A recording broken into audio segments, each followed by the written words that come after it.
pledge allegiance to the flag of the United States of America and to the republic for which it stands, one nation, under God, indivisible, with liberty and justice for all.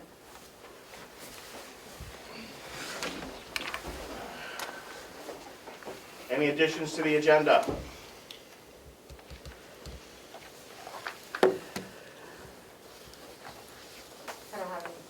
Great.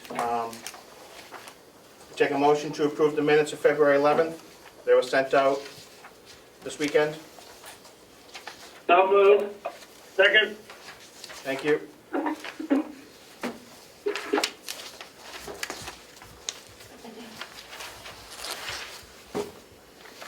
Clerk, call any... Mr. Chairman, should we take a roll call? Yes, sir. Clerk, call the All right, roll. I'll call the roll. Representative Marsh. Present. Representative McConkey. Who is that? He's present. Representative Bucco. Present. Representative Umberger. I'm here. Representative Cordelli. Yes, Glenn. Representative Crawford isn't going to be here. Representative Nelson. Here. Representative Kennard. He's away. He's not going to be here. He's at Crim. Okay. His head. Representative Burrows.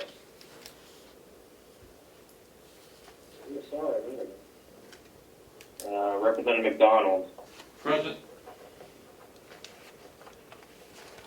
Representative Woodcock. Here. Representative Shays is here. Representative McAleer.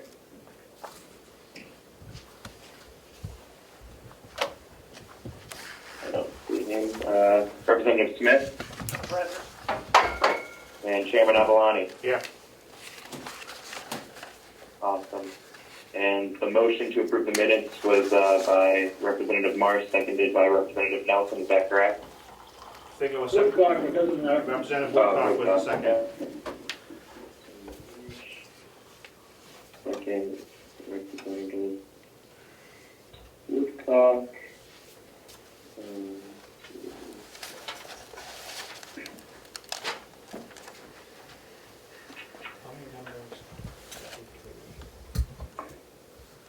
All right, Mr. Chairman, can I call the roll? Please. Representative Marsh. Yes. Representative McConkey. Yes. Representative Bucco. Yes, on here. This is on the minutes, On the so minutes. you're aware. Yes. Representative Umberger. Yes. Representative Cordelli. Yes. Representative Nelson. Yes. Representative McDonald. Yes. Representative Burrows, if you've joined us, we're voting on the minutes. Yes. Representative Woodcock. Yes. Representative Shays votes yes. Representative Smith. Yes. Chairman Avalani. Yes.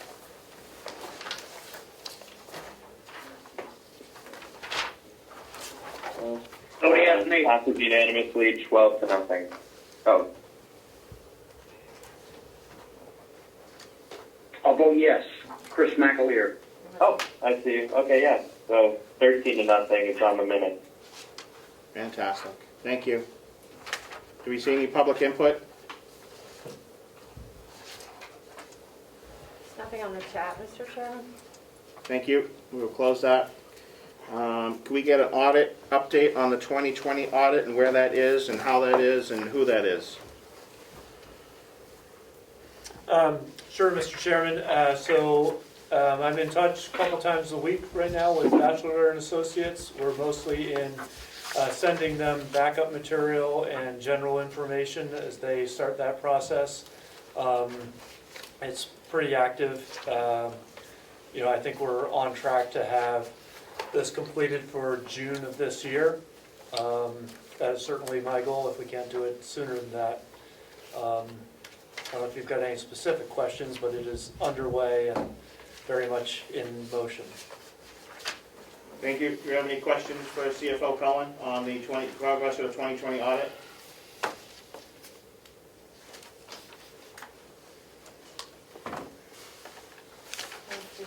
Okay. Question? Representative Cordelli. Thank you, Mr. Chairman. I was just wondering, in the past, we've heard from a prior auditor that reconciliations were a requirement in order to do the audit. That didn't pan out with 2019, but I'm just wondering about the status of reconciliations and moving forward with the audit.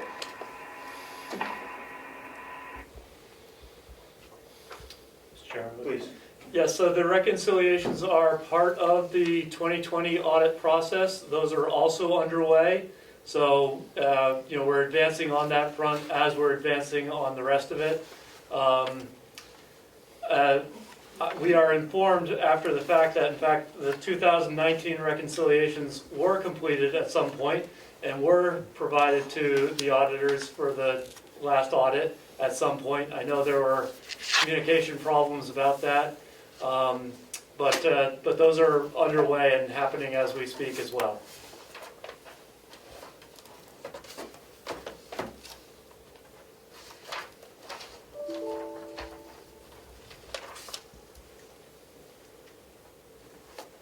All good. I have a question, Mr. Cullen. The delegation requested 2 areas for the auditors to look into. Has that been conveyed to them?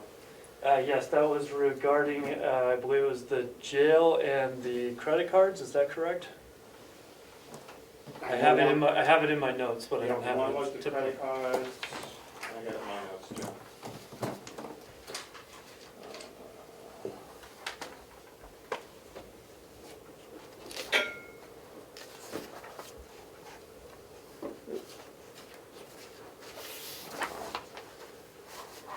I know one was the credit cards. I think the other one was the verification of the ACS transfer through to the cloud. Yes, that's right, and I do have that in my notes too. That has been conveyed to the auditors, but in terms of setting realistic expectations, we may not be able to satisfy everybody who's asked about that verification. There was no indication that there was any drop of data in that exchange. There was a several-week process where it was left open to make sure that the data had been transferred to the cloud without incident. There was no reason to think that there was incident, but I may not be able to prove to anybody that there were no problems with that data transfer.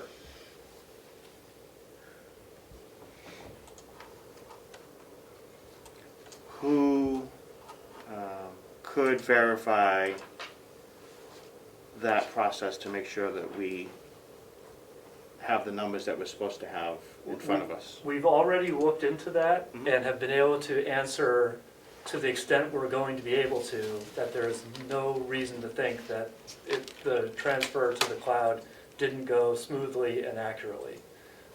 But we're being asked to prove a negative, and we can't do that. Okay. Could ACS or whoever they are now verify that the numbers were sent and are correct? We have written statements from everybody involved saying that they believe the process went smoothly. It was held open for a couple of weeks to make sure that it looked like the transfer went smoothly. And after that period of time, everyone was satisfied. This is going back to about June of 2020. Everyone was satisfied that the transfer to the cloud had been completed successfully, and we've been moving forward on that basis ever since. Okay. Will that information be given to the auditor so they could at least, audit some type of trail from one to the other and give us some type of conclusive reassurance? We can do, yes, we will raise the question. I'm just saying that in setting realistic expectations, we may not be able to shed any more light on how that process transpired. I've got documents that say, here's what the process was. I've got both parties saying it appears to have been successfully concluded, and that is probably all we're going to be able to confirm for anybody. Okay, and my last question is, given that this audit is for 2020, they should be able to verify the numbers rolling through that process from the beginning point to the end point and assure us that nothing's changed, that nothing changed or nothing was lost, if they're going to verify those numbers. Well said, yep. Could they at least get us to that point where they can say, okay, well, the numbers from May 30th through July 1st are exactly the same, even though they moved to the cloud? I mean, that would be something that I think the delegation would want reassurance on, to say that the numbers weren't changed. You know, there was $100,000 moved from this account to that account by accident. There was a decimal point in the wrong area or something, so we could at least have that type of conclusive resolution to making sure that we have the numbers in the correct spots and can be at least verified. It's on the list for topics for them. Fantastic, thank you. Any further questions for CFO Cullen on the audit? Mr. Chair. Yeah, please, Representative Cordelli. Thank you. I think that the question about the transfer of information to Avenue speaks to the processes that were followed by the last Board of Commissioners in that whole transition process. And I would hope that the new Board of Commissioners will look deeply into the processes to be followed for the implementation of the two new modules with Avenue. I think it is a requirement that the appropriate people be involved in those implementations. Thank you. Thank you for the question, Representative Cordelli. Any further questions on the audit and the progress?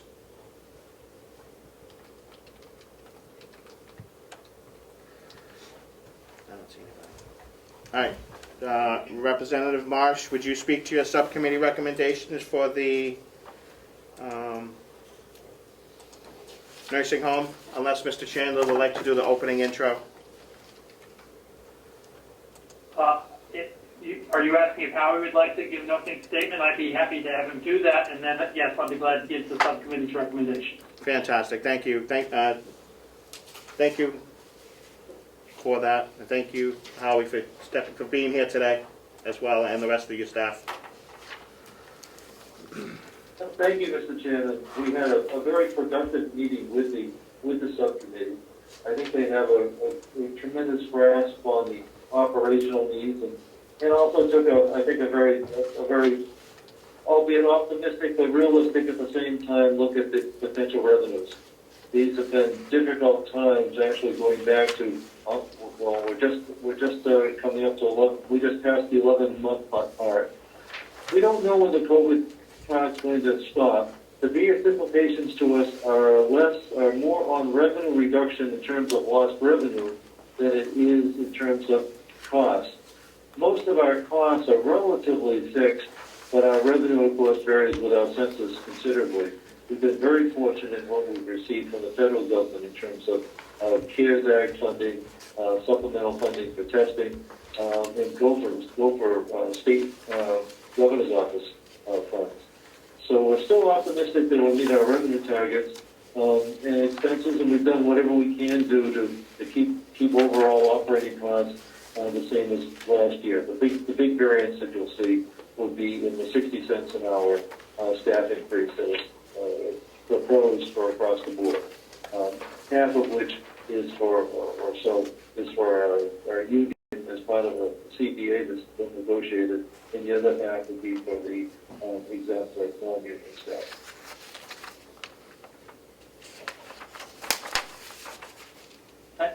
Thank you. Are you ready for my report, Mr. Chairman? Is Mr. Chandler all done? I am. Thank you. Oh, fantastic. Thank you. Go right ahead, Representative Marsh. Thank you. The nursing home committee met and went to make 5 points from our deliberations and then make a motion. First, we examined the 2020 actual expense and revenue totals, and it's evident that Mountain View is currently operating with expense and revenue essentially in balance.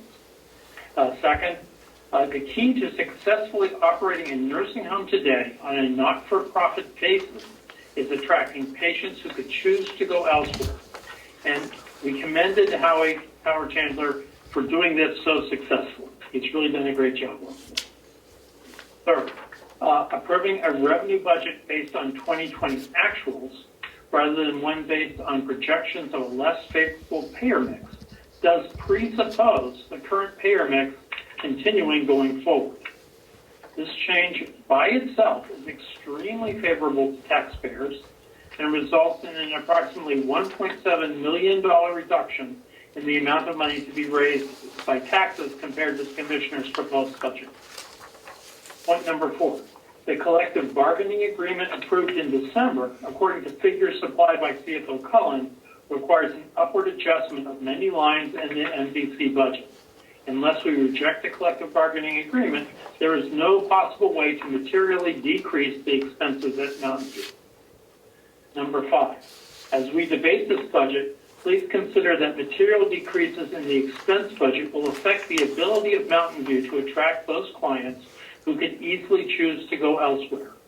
Consequently, such changes would make imprudent the changes to the revenue budget we recommend, which are so favorable to taxpayers, and could well result in an increase in the amount of money to be raised by taxes.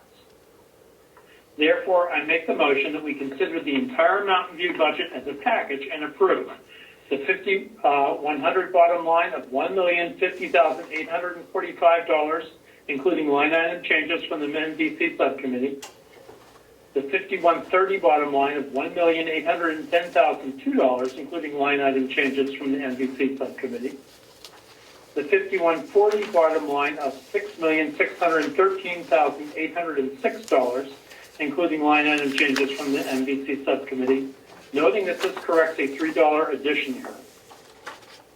The 5150 bottom line of $1,014,583, including line item changes from the MVC subcommittee. The 5180 bottom line of $95,500, including line item changes from the MVC subcommittee. The 5190 bottom line of $182,751, including line item changes from the MVC subcommittee. The 5191 bottom line of $495,345, including line item changes from the MVC subcommittee. The 5192 bottom line of $170,173, including line item changes from the MVC subcommittee. The 5193 bottom line of $296,050, including line item changes from the MVC subcommittee. For informational purposes, this gives us an expense total of $11,729,055. And together with that, an MVC revenue budget of $12,032,200, including line item changes from the MVC subcommittee. For informational purposes, noting that this makes MVC net $303,145 positive to the budget, as opposed to $1,393,497 million negative to the budget in the Commissioner's proposed budget. And I'll make that as a motion. I'll second that motion. Thank you. Thank you, Representative Marsh. Thank you, Representative Woodcock. Do we have questions on the Mountain View nursing budget? Representative Bucco. Thank you, Mr. Chairman. I just have one question in regards to the 2 times it was mentioned here that patients that could choose to go elsewhere. Are you putting an emphasis on paying in regard, or as opposed to Medicaid? We are not changing anything. What we're noting is that Howie has been deriving revenue significantly in excess of the revenue projections, and that's because his payer mix is in some cases favorable. Certainly we're not turning away Medicaid patients from Mountain View, nor do we intend to do that going forward. But if we maintain a positive environment where people like to go, we will get enough patients who could choose to go elsewhere that we will continue to get the positive revenue that we are getting at this time. In other words, no change in policy. Yes, thank you. Mr. Chairman, I have a question. Representative Hamburger. Thank you. Representative Marsh, well, I guess I should ask, are the majority of the changes that you made because of the union contract? Or were there other areas that required plus ups and plus downs or minuses?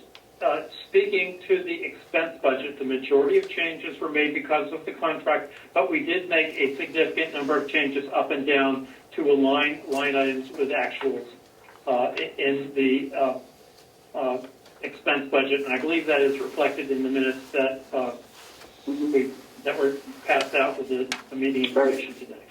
Okay, thank you. Representative Cordelli. Thank you. I just wanted to make sure I heard correctly, but I got the impression that the representative was saying in terms of the nursing home, we have to spend more in order to make more. And is that the correct impression that I got? I believe that we don't have to spend more, but we need to fully fund the budget in order to continue attracting the payer mix of patients that we are currently getting. I believe that is the philosophy that the hospital board took my entire time on the hospital board, and that we have been taking it Mountain View quite successfully at this time. Oh, Of course, Representative Cordelli. thank you. And I see, looking at the spending, I believe I heard that there was no way to reduce the expenditure budget, but we're looking at a proposed expenditure in excess of $200,000 over what the commissioners had recommended, and over $400,000 over what the nursing home had originally proposed. Yes, and I believe I made clear that the vast majority of those changes were due to upward adjustment of lines due to the collective bargaining agreement. And what I specifically said was, unless we reject the collective bargaining agreement, there's no possible way to materially reduce that. I am not prepared to reject the collective bargaining agreement, and I understand that other people may feel otherwise. All Representative Cordelli, please. Yes, could someone tell us what the increase is expenditure due to this new contract? That is in the materials distributed in the Mountain View Nursing Home package provided by CFO Cullen, and which were provided to the entire delegation in the meeting materials today. Maybe CFO Cullen could answer my question. Mr. Chairman? Of course. Mr. Chairman, Hold on one second. Who's speaking? I would just suggest Mr. Chairman could probably answer the question for him more expediently. I would hold on one second, Mr. Woodcock. We'll give him Representative Woodcock. We'll give him a second after CFO Collin chimes in. Yes, the answer to that question, Representative Cordelli, is $125,704. $125,704. Okay, so it seems like there is still another $80,000 or $90,000 increase in spending over and above the contract. $50,000 of that is the fact that the actuals for the tax on nursing home beds, whose name is escaping me at the minute, but I can look it up. EEAS. Yes, that was higher than the budgeted amount. And I don't think that our cutting that line item to below what the cost is going to be of any benefit to the county. Could you identify what line you're looking at, Representative Marsh, because you lost me? M-Quick bed tax. Give me a minute. 5100 045. You guys are faster than I am.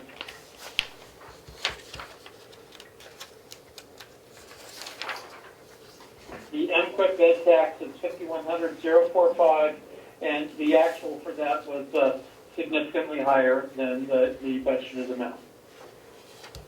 There's also expenditures relating to Mr. Chandler's leaving the nursing home. Well, I wish he wouldn't do that, but I'm afraid I have no ability to control that at this point in time.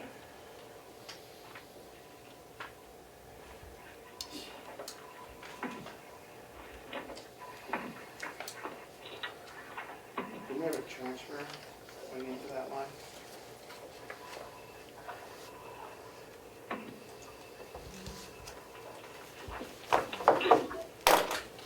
Could someone tell us what the new MQuick number is? 550,000, Representative Umberger. I didn't hear, I'm sorry, I didn't hear you.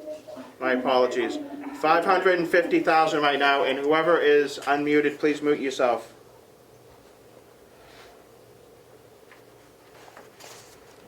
There it is. Thank you. You're welcome. Looks like we're transferring in money from on number 40 into that line. Yes. Okay. Any further questions for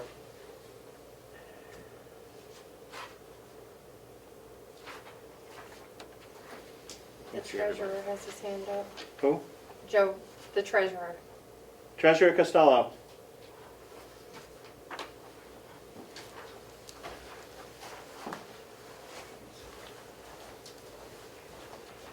Thank you, Mr. Chairman. I have not had the ability to go through this budget in detail as Representative Marsh and his committee have done. But what I see is a budget that seems to be very workable and needs to help the nursing home continue its good work, especially during the time Howie is still here and helping us find a replacement. So I'm in favor of this budget for what it's worth. Thank you very much. Thank you, Treasurer Costello. Oh, thank you. Better? That's awesome. Yeah. That's much better, thank you. Any further questions for the subcommittee? Mr. Chairman, I have one question, please. Representative Smith, please go ahead. My question pertains to the revenue line, particularly line 44, pro share. Howie Chandler's February 2nd budget overview, he references particularly the pro share line of revenue. Basically, he says it's just a little too risky to budget for continued enhanced revenues for lines that they have little control over, particularly pro share. So he has a deep concern that he actually spelled that and laid it out in a small paragraph. I think those revenues, are overinflated. I know they mirror the actual of 12/31/20, but I think they should be put back to the 1.7 million projected.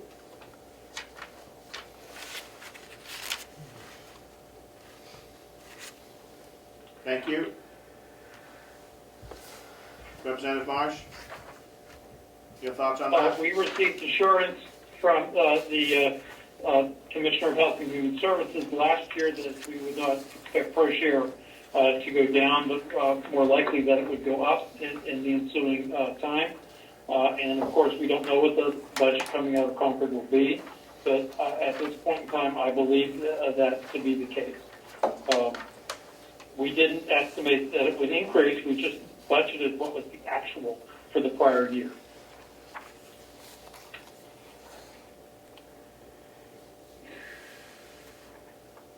Thank you.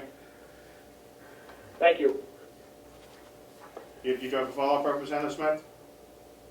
No, thank you. That's all. You're welcome.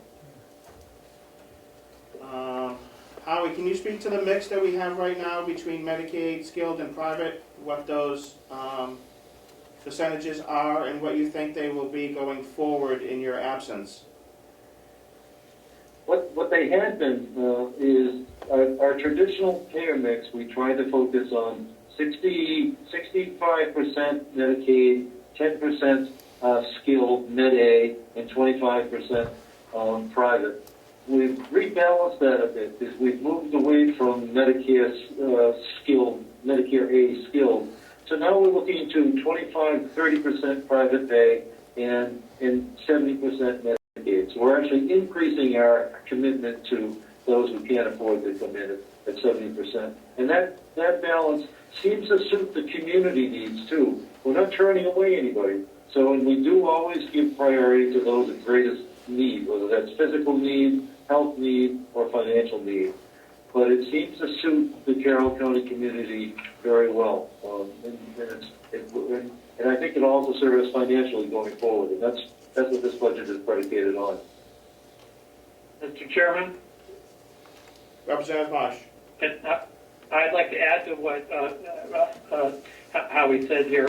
First of all, there is a Medicaid fee increase of 3.1% over last year. We did not increase the anticipated Medicaid revenue, despite knowing that fee increase is already in law.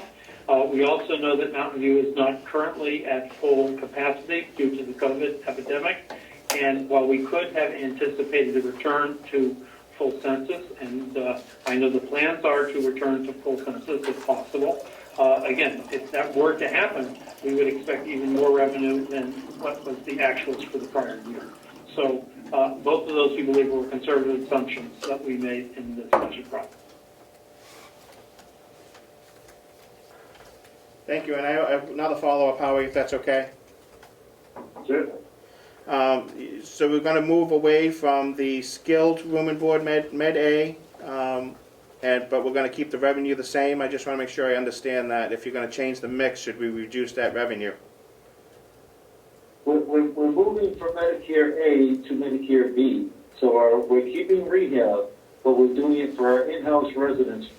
What's really happened in a nutshell is a few years ago, people came to us with knee replacements, hip replacements. They stayed for 2 weeks, 3 weeks, and went home. Those people are now being cared for in their own home. So that market has changed drastically just in the last 2 to 3 years. So now we've switched from a priority of Med-A to Med-B, where the margins are less, but the volume is greater and it's steadier. So it's a steadier source of revenue, even if the relative margins are lower.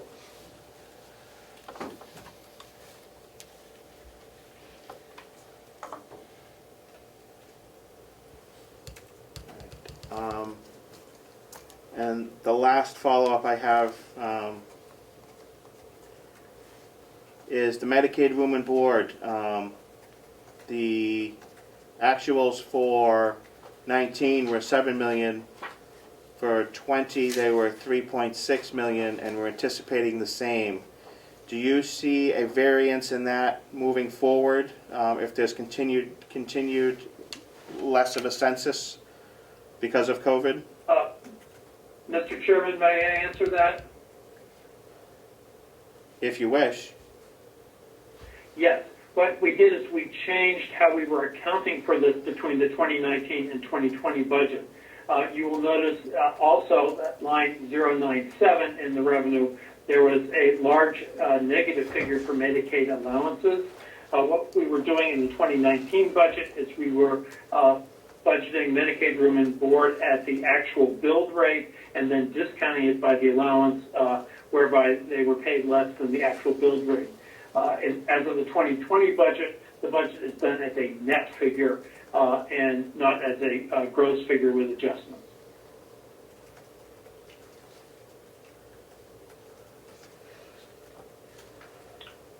If I could, Mr. Chairman, if you're finished? Please, Representative Von Berg, I need a couple minutes. Thank you. Okay. Go right ahead. No? Thank you. Yep. On your Medicaid room and board, you had indicated that the 3.6% increase in Medicaid rates, is that going to continue, or is that just a stopgap based on the CARES Act? That was passed into statute and is not based on the CARES funds. The CARES funds money is all on line item 049 miscellaneous, and we left that line at $1,000 compared to an actual of $733,000, so that we would not be including the CARES money in the revenue projections. Okay. So the 3.6% increase is going to continue forever? Unless we pass something different in Concord. I thought that was a federal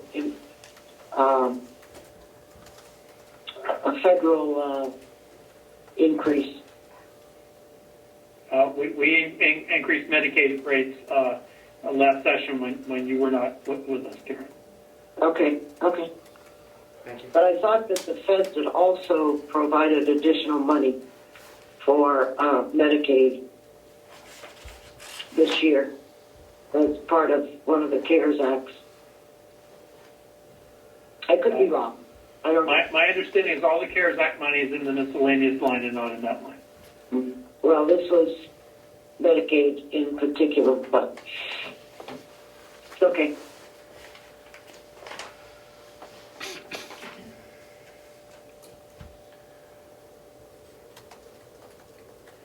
The income from meals, I'm sorry. Representative Marsh, the income from meals on the cafe meal 053, Yeah. I'm sorry, 051, 181764. Does that coincide with the meal expense from the jail? That should be very good. I don't know the answer to the question. I believe it is at least some of the income from meals is meals that we sold from the jail from discussions in the past. That's not something that the subcommittee asked. We barely budgeted the actual amount from the prior year. So, question for the commissioners? On 051 on the jail budget, 6,100. 239.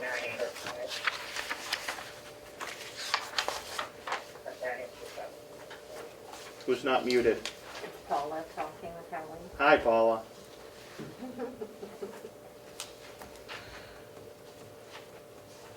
Is that the same number that goes to the jail? That's what I'm not sure. I don't know if we put in the increase in the meals or not, if we had it then or not. Wait a minute, just a sec, let me see if I can find it.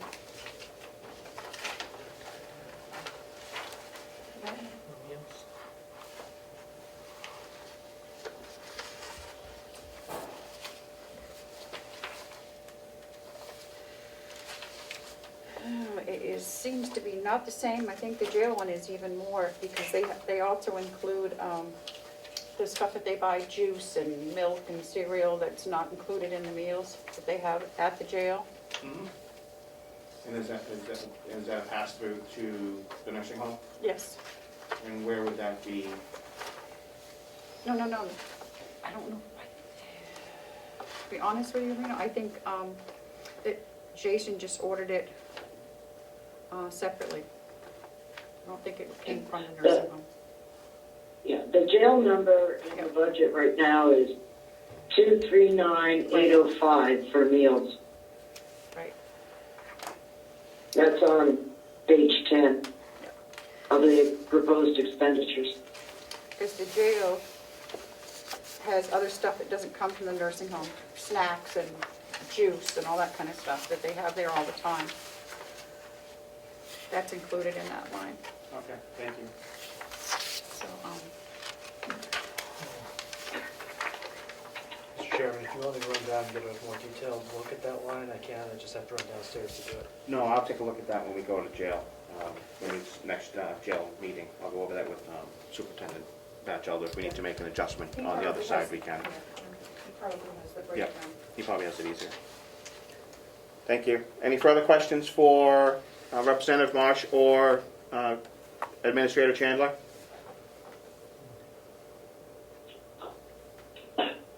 But before we vote, I would sure like to go back through slowly the changes that were made so that I can know what they are written down? Sure, Representative Marsh?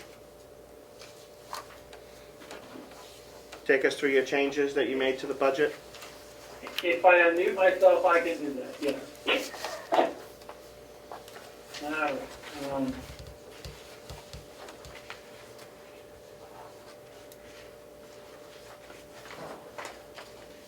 Okay, first of all, we adopt, the best reference for this, Karen, is in the minutes. So I'm going to use the minutes from the NBC subcommittee to go through them all. First of all, we decided that we were not going to reject the collective bargaining agreement, and we adopted all the changes highlighted in yellow in the budget adjustments due to new union contract document, which we received from CFO Comeau. That's the majority of the line item changes up from that. We then amended 4 line items to make additional changes made necessary by Mr. Chandler's departure, which had not been budgeted for. That would be lines 5100.009, .010, .013, and .018. We then looked at the 51. Representative Marsh, could you give us the dollar numbers going through everybody has the minutes from the subcommittee. They were sent out in your package and or emailed if you want to follow along, but could you, for the record, just make sure that you're identifying the dollar number that you increased those lines for? We increased 5100.009 to $367,776. We increased 5100.010 to $22,852. We increased 013 to $51,042. And we increased 018 to $5,344. Again, all these figures were provided to us by CFO Comeau. And the bottom line for administration was? We weren't done that yet. We made 3 more changes before we got sorry. Okay. We then adjusted line 029. We decreased it to $30 to align it with actual.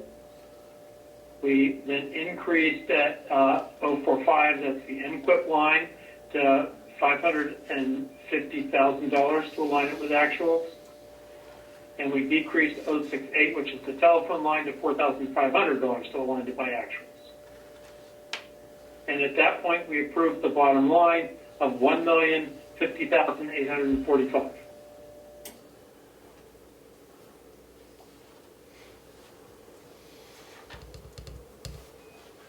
Yeah, I was just looking for that bottom line number for all of the areas. If you like all the bottom line numbers again, I'd be glad to just give those to you. That would be actually passed. Yeah, that would be fine. Okay. The 5130 bottom line is $1,810,002. The 5140 bottom line is $6,613,806. That's a $3 variance from what the subcommittee approved because I made a math error. I apologize. I am not perfect.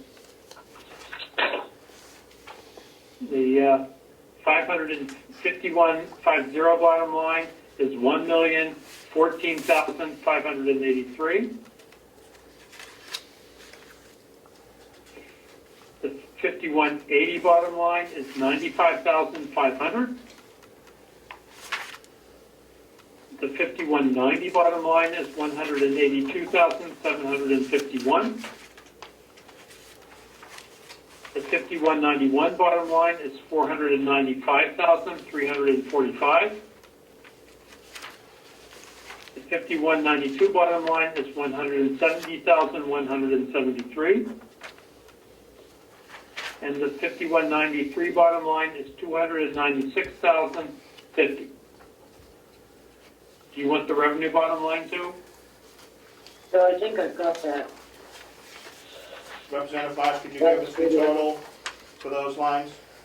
You recommended The total of all the bottom lines gets us an expense total of $11,729,055. I don't believe we generally vote on that line, but that was the total for informational purposes. Thank you.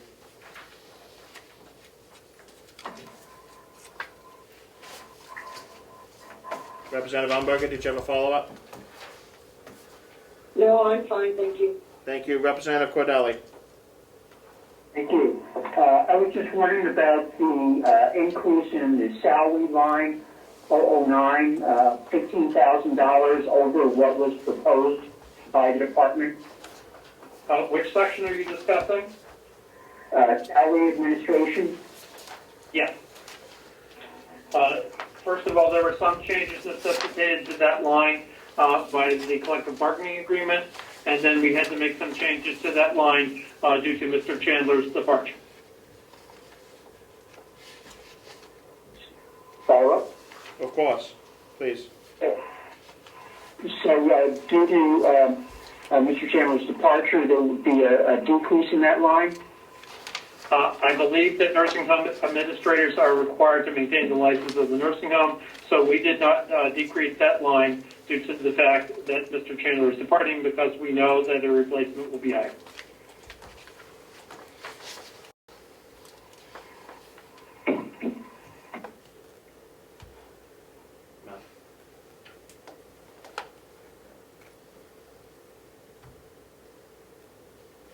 Sweet. I don't know. The rest of them are working. Do you have a follow-up, Representative Cordelli? I lost you. No, thank you. Anyone else? Further discussion? If I could, Of course. I would imagine that the salary line will not, come in at the figure that's there, because I'm sure there will be more than a day lag until we actually hire a new administrator. So, but I agree that we probably need to budget for the 10 months after Howie leaves. So I don't have a problem with that line, but I would expect that we may see some reduction in expenses over the course of the year based on when the new hire comes on. Thank you.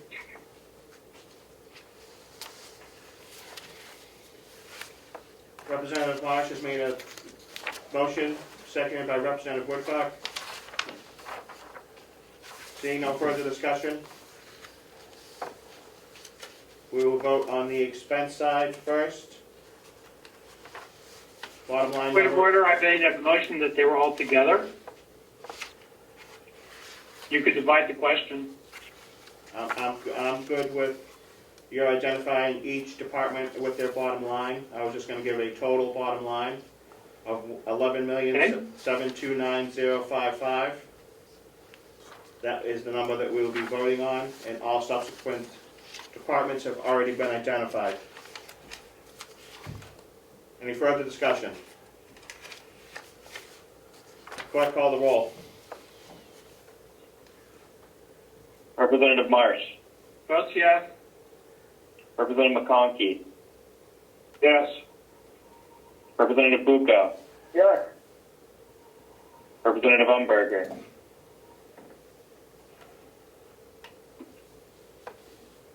Yes, I'm sorry. I was muted. Representative Cordelli. No. Representative Nelson. Yes. Representative Burrows. Yes. Representative McDonald. Yes. Representative Woodcock. Yes. Representative Deshays votes yes. Representative McAleer. Yes. Representative Smith. No. Chairman Avalani.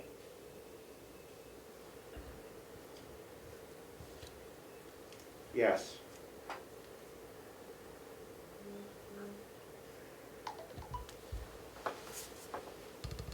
The vote passes 11-2.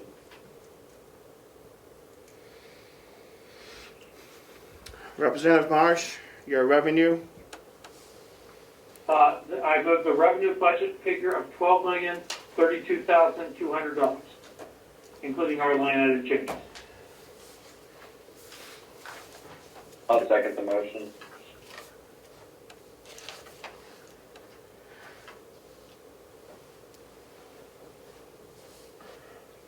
Any discussion?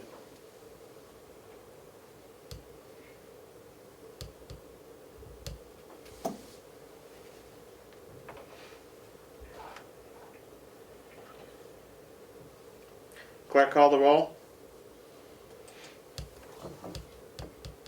Yes, Representative Marsh. Votes yes. Representative McConkey. Yes. Representative Bucco. Yes. Representative Umberger.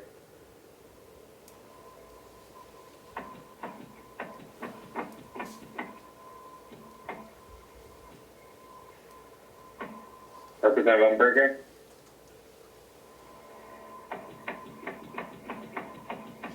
He's having mute button problems.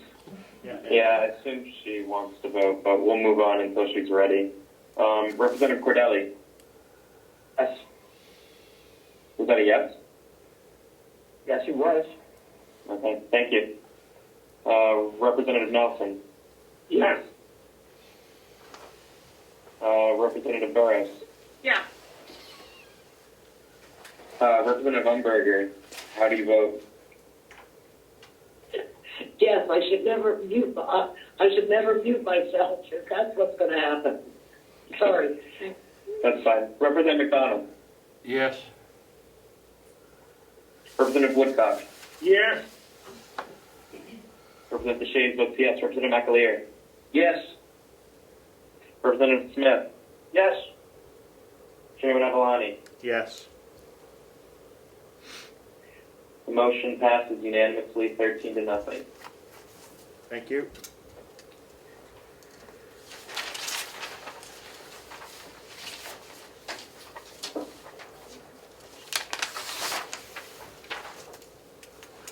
Thank you, everyone, for a smooth review and passage of the nursing home budget.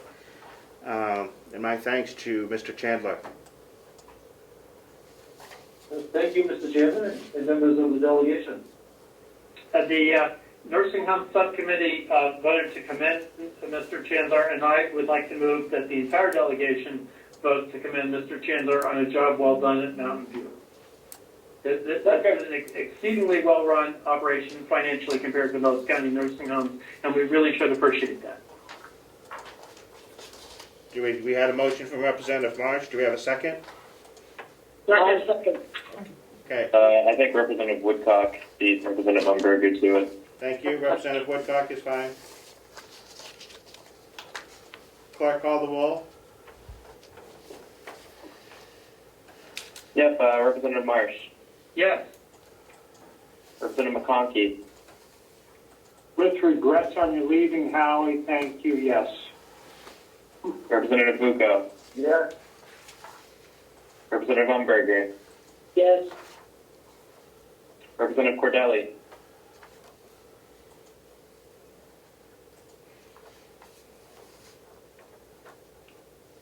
Representative Nelson. Yes. Representative Burrows.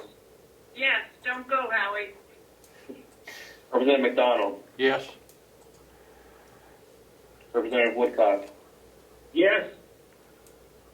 Representative DeShays votes yes. Representative McAleer. Yes.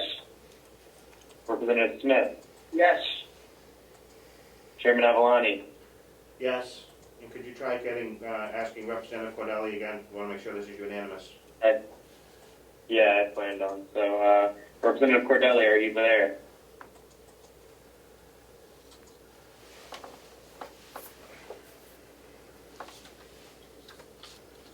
We may have lost him.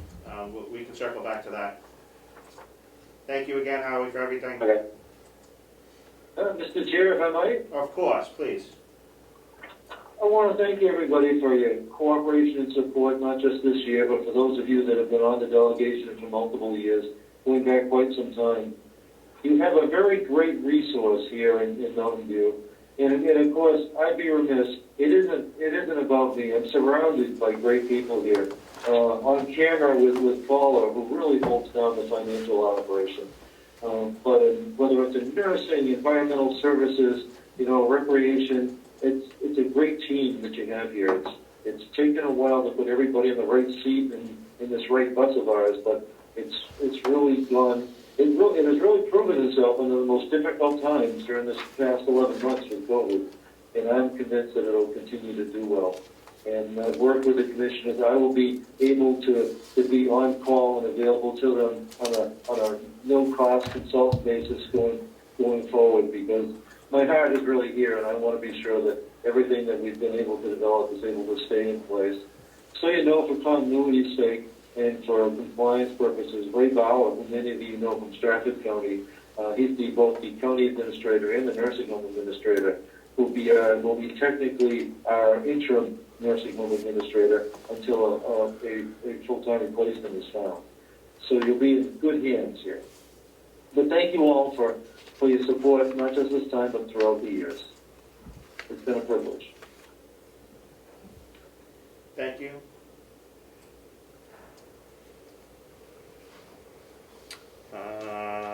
Representative Marsh, would you move your subcommittee minutes so we can get those on record? Yes, I'll be glad to move approval of the subcommittee minutes. Do we have a second? Second, Representative Nelson, I think that was? Representative That was Representative Woodcock. No. Okay. No. I couldn't tell who it was. Whoever it was is fine with me.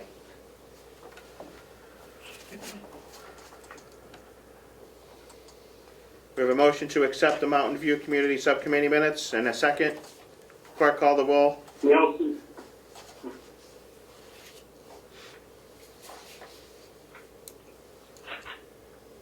Oh, clerk, call the roll. Please. Yeah. Representative Marsh. Votes yes. Representative McConkey. Yes. Representative Bucco. Yes. Representative Umberger. Yes. Representative Cordelli.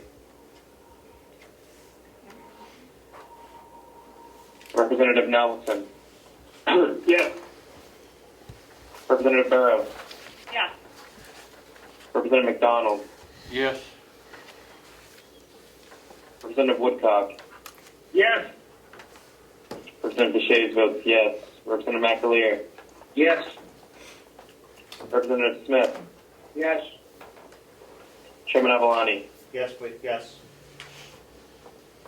Motion passes 12-0. Thank you.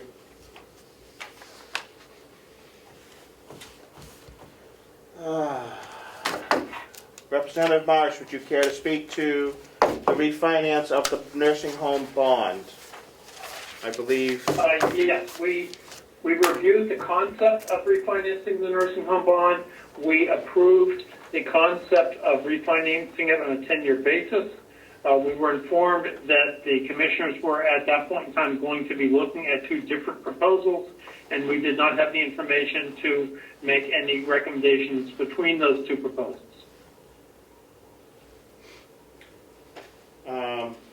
Okay, given the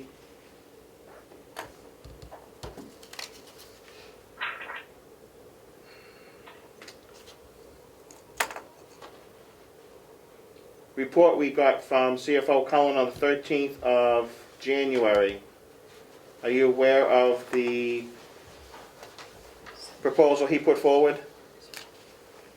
Yes, I am. I'm aware of two different groups that he's approached to refinancing the bond, and I believe the commissioners are continuing to work on that and will come forward with a recommendation. We're fully in support of refinancing the bond. It will not affect this year's budget. It will affect next year's budget. But we did not have information to judge between the two proposals. Thank you, but your recommendation would be to continue on, your recommendation to the delegation would be to continue on down the road for refinancing the nursing home bond. Yes, we did say that at the end of our minutes, that we recommended going forward on a 10-year term, yes. Thank you. Would you make that motion? I make a motion that the delegation supports the efforts by the commissioners to refinance the nursing home bond, potentially in August. Thank you. Do we have a second? Second. Representative Buka? Representative Buka, thank you. Any discussion? It looks like it will save us about $100,000 per year, but just not in this particular year. So it makes very good sense going forward. Exactly, and I like saving taxpayer money, especially on interest. Any discussion? Representative Marsh, could you repeat your motion? My motion was that the delegation supports the commissioner's plans to refinance the nursing home bond, most likely in upcoming August, for a 10-year term. I forgot to say that part. Thank you for asking. Okay.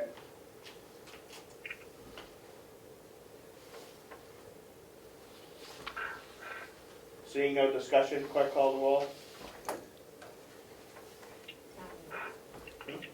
9 years. 9 years. It's 9 years, Representative Marsh. Could you make that adjustment, Representative DeShays, to the motion? Yeah. Thank you.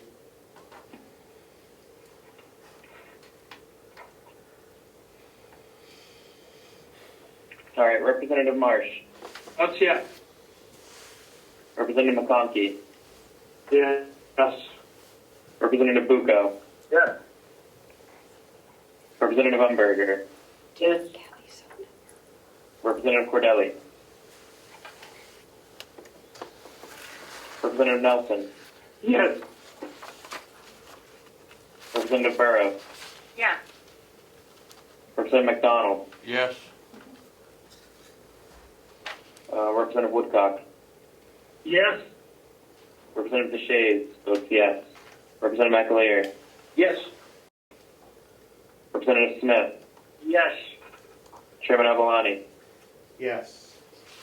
The motion passes 12-0. Thank you.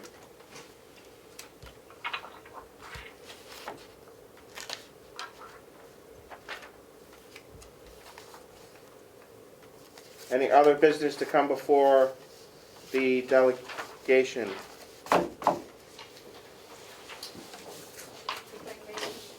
Mr. Chairman? Representative Umberger. Yes, I was on mute, and I wanted to ask the question as to what is the projected completion date for the audit, for the 2020 audit? June 2020. How about 21?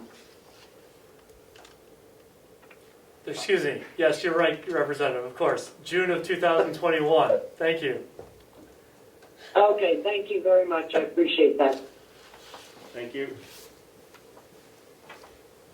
Commissioner Platch? Yeah, I think we're getting very close to being in a position to close the books on 2020.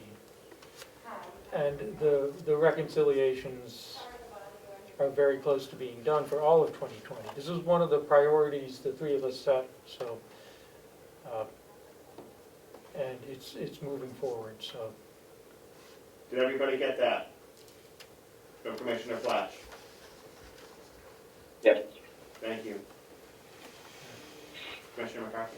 Oh, I just wanted Hold on to, a second. I just wanted to let the delegation know that we got completely COVID-free testing this past week in the jail. We only have to have one more week and things will go back to normal in that facility, so that's the good news.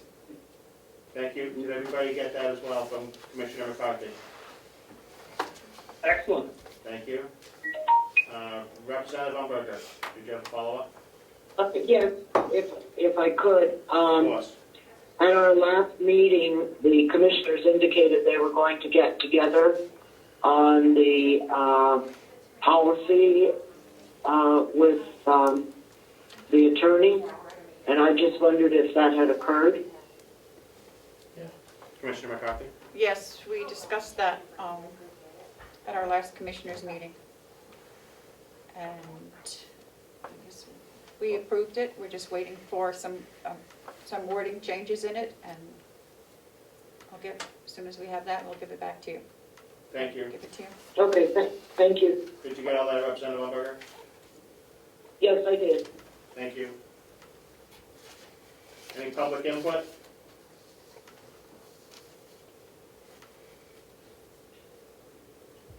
Seeing none.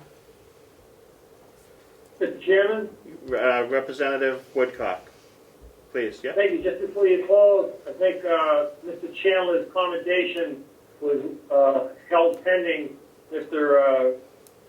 Cordelli's return. He's not there, so I move that we close that out. The 12-0. He's back. No, he's back. Never mind. Thank you. Yep, he's back. Back, and I concur. Thank you, Representative Cordelli. Technical difficulties? State business. Yep. Okay. Seeing no further business and public input, we're going to recess this meeting. However, before everybody goes, we need the executive committee to stick around so we can do some transfers. We're going to use the same Zoom meeting, so if you all want to stick around, please. It's a lot of fun. If not, thank you, and I will get a new meeting date out to all of you relatively quickly, because I know we have a busy week next week.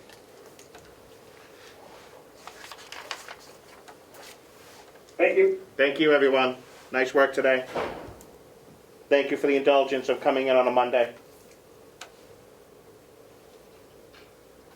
How long do you recess? Were you gonna Call it a chair. Are you going to go into recess and then you're doing your executive committee Yep, meeting we'll open the executive committee immediately? immediately. Yep, thank you. So we'll open the executive committee meeting to do transfers. 3:07 p.m. Thank you. Do we have the originals?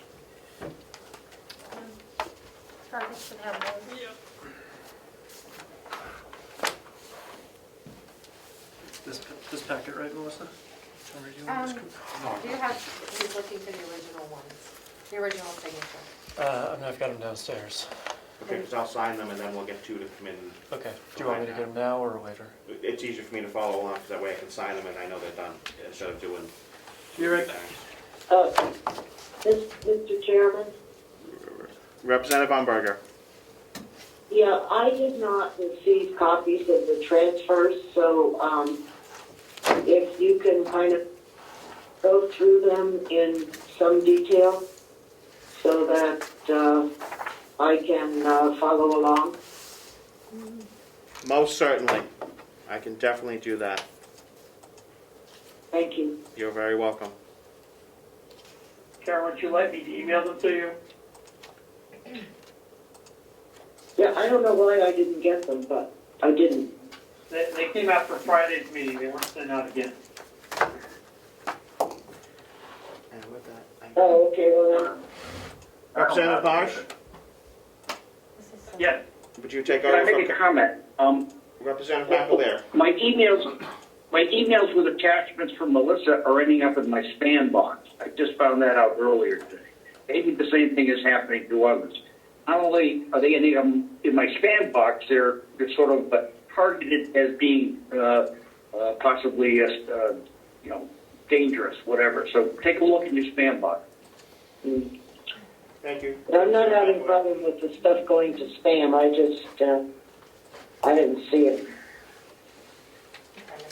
Yeah, if you would, I'd appreciate it if you'd send it to me. Yep. Representative Marsh, you want to start on the first one? I will be right back.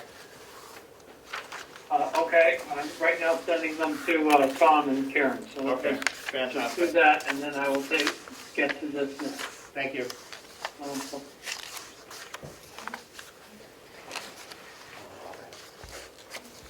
Chairman Marsh, can I ask a quick question? Go ahead. Are we starting with the request 2020-29? Yeah. The first one I have in transfer set 1 is 2020-29. And this says it is from account 4100-085 and 4100-037 to 5 line items in administration, the amount of $2,115.15. I have that too. Yeah. Okay. So we're starting at the same place because they gave us a whole list of them, and I didn't know if they were line item transfers that we didn't approve on the, I believe it was the 21st of December of last year. So I guess we've approved all those, and now we're starting on looks like the earliest one we have is the 3rd of February. Yes, that's what I have. Okay. Do I need to be calling the roll for this? Well, first of all, is there any discussion on this line item transfer? It's to transfer money to lines that were overspent in last year.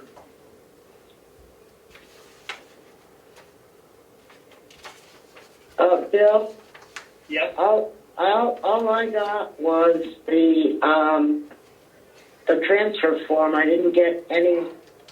I sent you 6 PDF files. One of them is Exec Committee-Fed 11-2021-Transfer Set 1. That's what we're starting with. Right, but the point is, all I got was the form. I didn't get any of the attachments. Let me send them to you again, because I thought I just did. Because what I got from you was form transfers. Yep, they should be in there as attached to it, but I'll just do it again. Not a problem. I will talking at the same time. Sean, did you get them?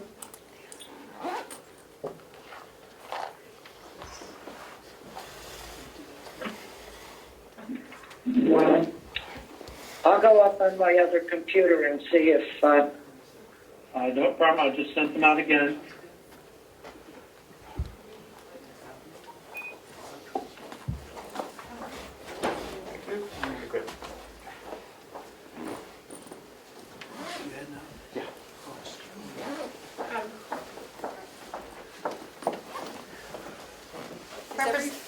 Representative Marsh, if I might, I just resent that whole packet from February that I had sent with the transfer stuff. I sent that out to Representative Umberger again, also. Right, and I sent it to her as well, so hopefully one of them will get through, and then we will be able to move forward here. Okay. Mr. Chairman, I know you haven't opened up the meeting Yes. yet, Yes, we but I have have. something so exciting We to tell you. We are actually in our executive meeting. And we just can't hold our enthusiasm anymore. Can it wait till the end of the meeting? No. Commissioner McCarthy. We have just been informed that the bank reconciliations for 2020 are complete. Excellent. Fantastic. They don't find that nearly as exciting as we did. We were like, okay. I think it's been a long time since we were this close to being, working on the money properly. So very excellent. You'd be surprised. No. Okay, we're on request number 29, is that right? Yeah. Nice job, guys. So you have to What'd you say? You actually got them now. Thank you, John. I hope so. Mr. Chairman, I'll give the meeting back to you now that you're back. Thank you, Representative Marsh. All right, so request 2020-29 comes from the commissioners. Would the commissioners like to speak to their transfer?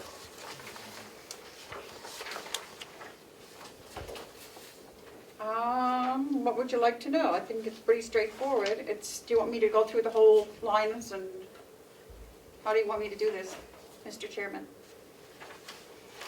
Well,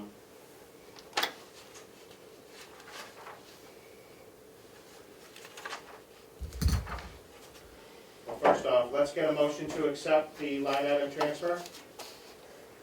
So moved. Thank you. Do we have a second? Second. Thank you. What number is the line item transfer? 2020-29. Thank you. You're welcome. Okay.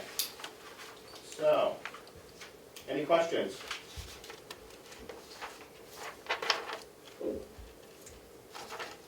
Representative Umberger? No, I don't have any questions. Thank you. I do. When were these lines overdrawn? Way before the transfer was requested. Thank you. Was this in relations to the extra week of payroll?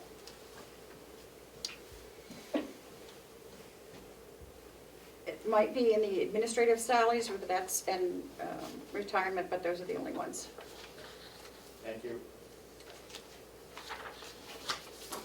Seeing no further discussion, clerk call the roll on request 2020-29 as presented. Of course.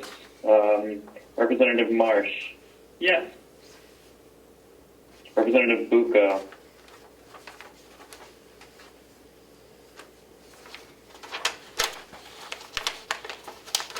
Don? Representative Bucco? Tom, you're muted. you're muted, Representative Bucco. If it's a yes, just give me a thumbs up. All right, there we go. So yes, Representative Umberger, Yes. Representative Burrows, Yes. Representative Deshaies votes yes, and Chairman Avalani. Yes. And it passes unanimously, 6-0. Thank you. Before we go further, there needs to be at least two more signatures on these, so if two of you can come up and sign these, it would be helpful. I could do that on Wednesday. I'm not able to do it tomorrow. Yep, I can do it tomorrow. no problem. You guys can I can be coordinate. by it around. You can coordinate that with the Ms. Siemens. Okay. Thank you.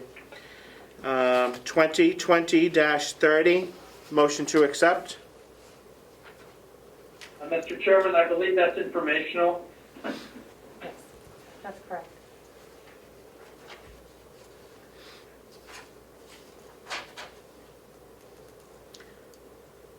Okay, then the question I have is how long was it overdrawn before a transfer?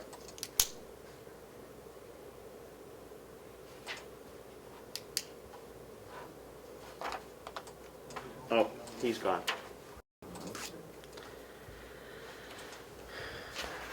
Same thing on 2020-31, is that informational?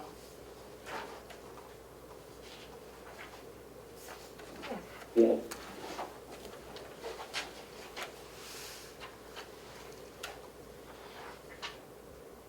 Should we wait for the chairwoman and CFO to come back? It would be helpful. All right. Thank you. Sorry, what was the question? 31, Is informational, it's within the same department, right. doesn't require approval. The same question still. One was how long was it overdrawn before a transfer?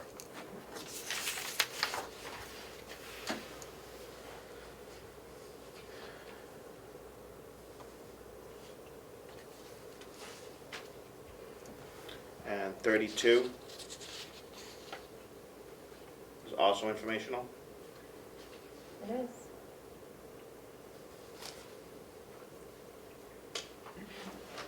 Everybody following along with those? Mm-hmm. Thank you. Yeah. 33 is also informational. Yes. Same question.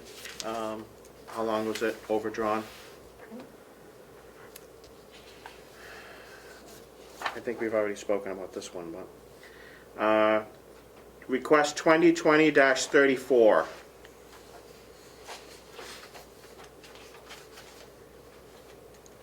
I move to accept. Thank you. Second, anybody? I'll second. Thank you. We'll wait for the chair or CFO Collins to return to answer some questions. Unless there is no questions.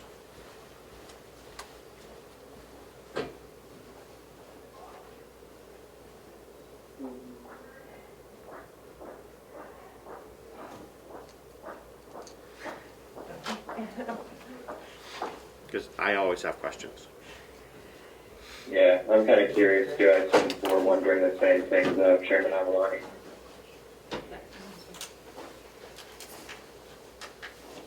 This will be right here.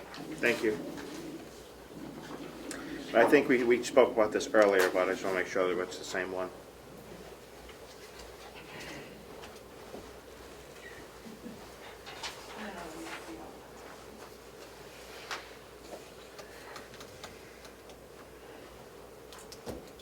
I sound like a... Which one we on? All of them. Oh. Chairman has the same question as to... Yeah, I'm sorry. We're on 34. We can circle back to the other ones, but 34 is on the floor. Question is, how long were these overdrawn? And I think we already spoke about these before. Yeah, I believe so. So in previous conversations, I had told people that, look, we're going to have, dozens of lines that are going to be over budget, and that my recommendation was that we wait until we're pretty sure that our books are essentially closed, make all the adjustments at once. So these were among those on that list.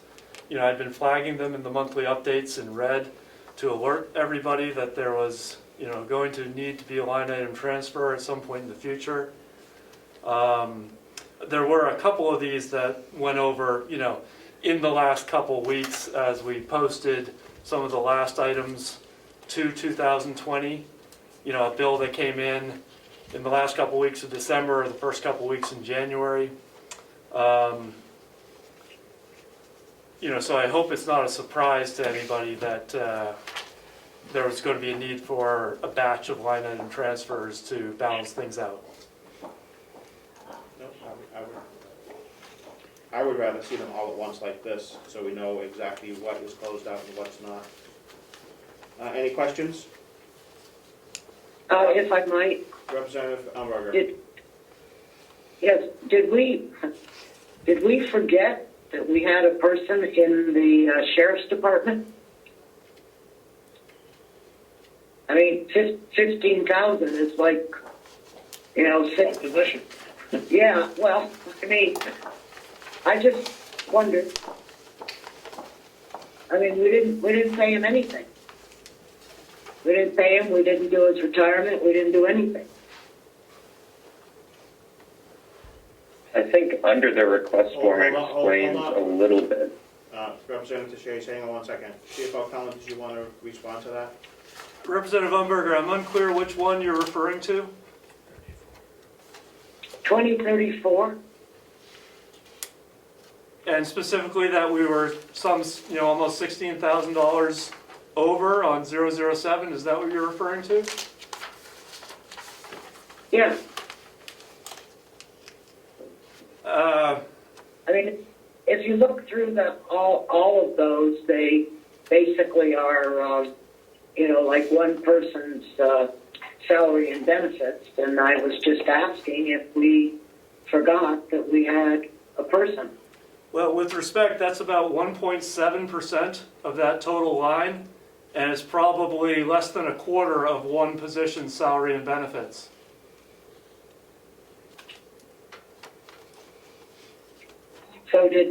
So what you're saying is that we under budgeted a year ago for salaries and benefits in the sheriff's? We may have. So this has been a recurring issue where I am not sure how the original number was arrived at for the 2020 budget for personnel. This is part of why for the 2021 budget, you've received a detailed personnel schedule for every department with people in it. So it shows you exactly how we arrived at the salary, Social Security, Medicare, and retirement numbers. So if there's an issue in 2021, we'll be able to know exactly why that occurred. Okay, thank you. Mr. Chairman, could I say something real quick? Yeah, well, one second. Representative Marsh had his hand up before you. Representative Umberger asked my question. Thank you. Representative DeShays.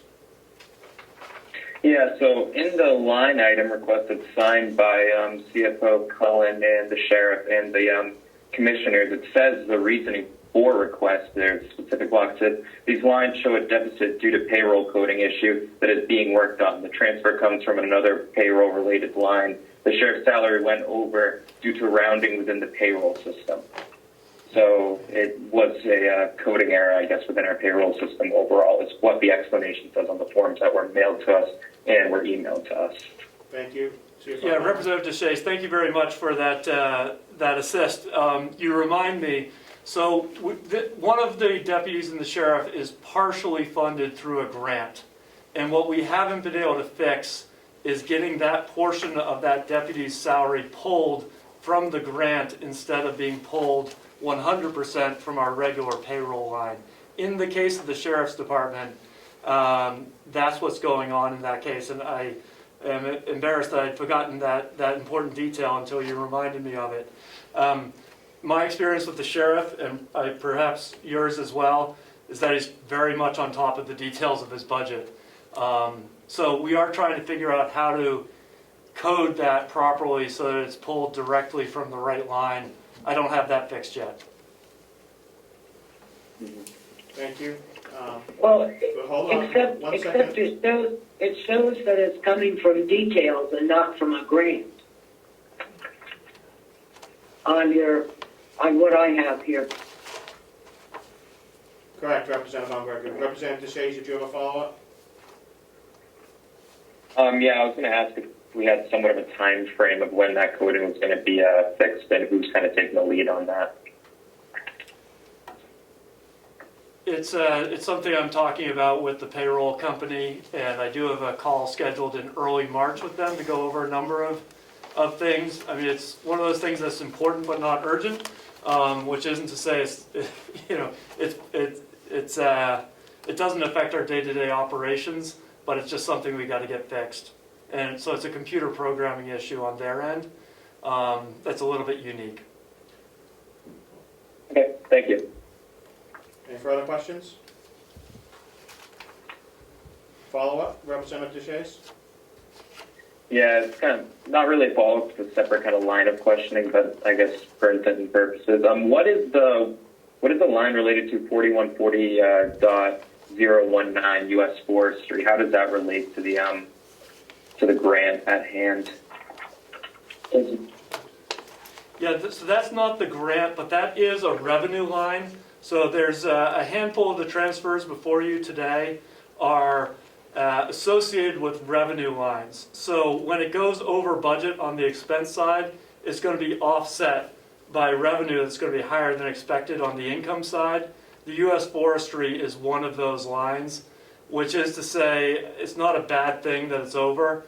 It's going to be net neutral to the county. So, but you know, in conversation, we've come to an agreement that while it's a little bit of a gray area as to whether those kinds of lines might trigger the need for a line item transfer, in the interest of consistency, any line that was showing a deficit, we would balance out. And so that's what's going on there. The rest of them are going to be in the nursing home when you get to them. That is to say, revenue lines that are offset. Thank you. Anyone else? I have a question on the payroll. How are you going to be able to allow a payroll company to access a revenue line instead of an expenditure line? So one possible solution is that I may ask the commissioners to create a new payroll line within the sheriff's budget that is specifically there to fund that 50% grant line. So it'd be pulled from that line. That may be the workaround that we need to do with the software. I'm not ready to make that recommendation yet, but that's one possibility. That make sense? It does. Okay. The other part of it is to transfer maybe twice a year from that revenue line to the expenditure line for salaries and corresponding lines. Another workaround that could get the job done. Yep. Thank you. Any further discussion? Clerk, call the roll. Yep, Representative Marsh. Vote yes. Representative Bucco. Yes? Representative Umberger, Yes. Representative Burrows, Yes. Representative Deshaies votes yes. Chairman Avalani Yes. passes 6-0.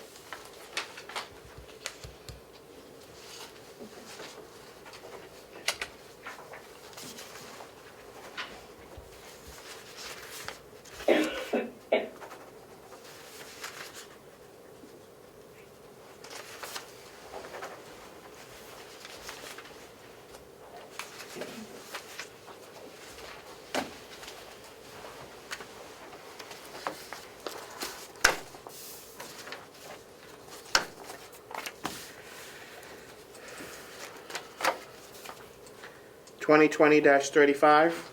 Motion to accept. So moved. Thank you. Second. Thank you. Any discussion?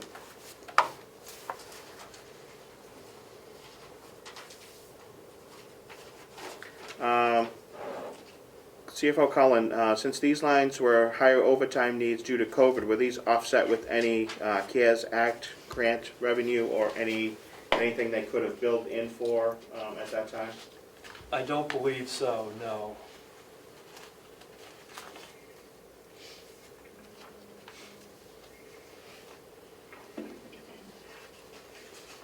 Thank you. Any discussion, further discussion? Clerk, call the roll. Yep, Representative Marsh, Yes. Representative Bucco, Yes? Representative Umberger, Yes. Representative Burrows, Yes. Representative Deshaies votes yes. Chairman Avalani, Yes. motion passes 6-0. Thank you.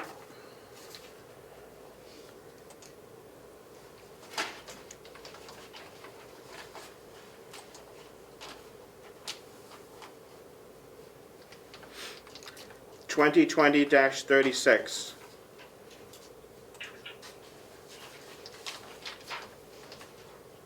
Motion to accept. So moved. Okay, who was first? Doesn't matter. Okay, so Yeah. Representative Umberger, Representative Marsh, however it plays out.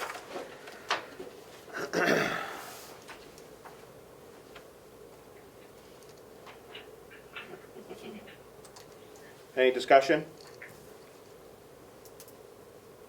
Okay, the question I have is why so much of a miss on $3,700 worth of payroll for 009?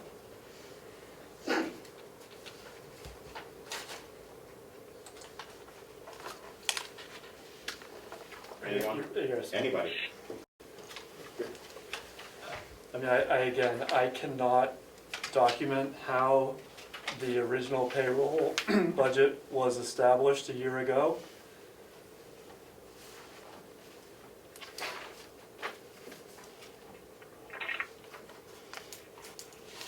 Okay.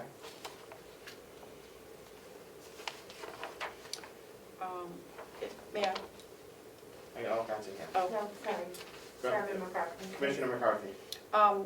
We had asked when we did these to get a written explanation, and I don't believe we have received any yet. Is that? If I may, Somebody. it comes down to, I don't know how the original budget amount of $134,253 was arrived at. This year, you've got a personnel schedule that shows you exactly how we budgeted for that line. But, you know, as we found with the administrative salaries line back in October, we know that there are some mistakes made in calculating for that department. My expectation is that maybe similar mistakes were made throughout the personnel schedule. I don't know that, though.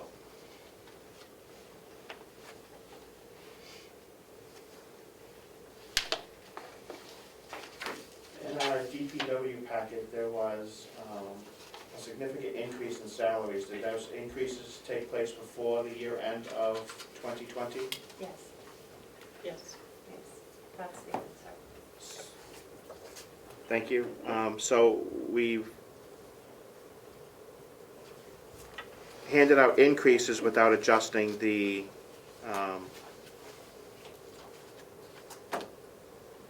okay.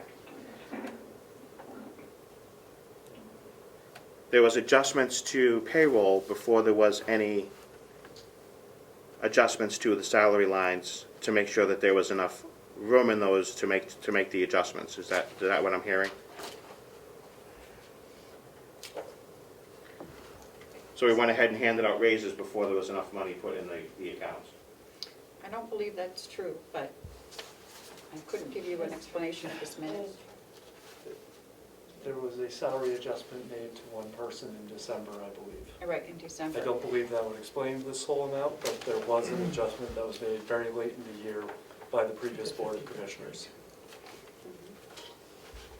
So if this adjustment was made in December, why are we getting a transfer in February if this was a payroll-related issue?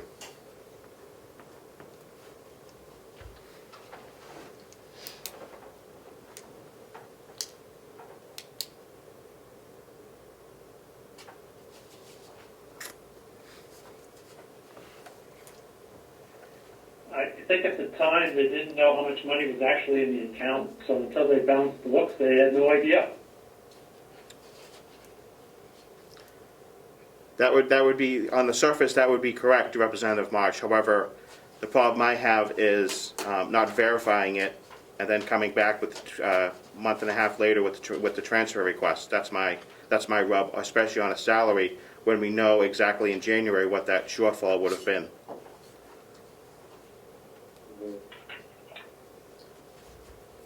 Or in December when it was handed out. If I may. Of course. Commissioner McCarthy.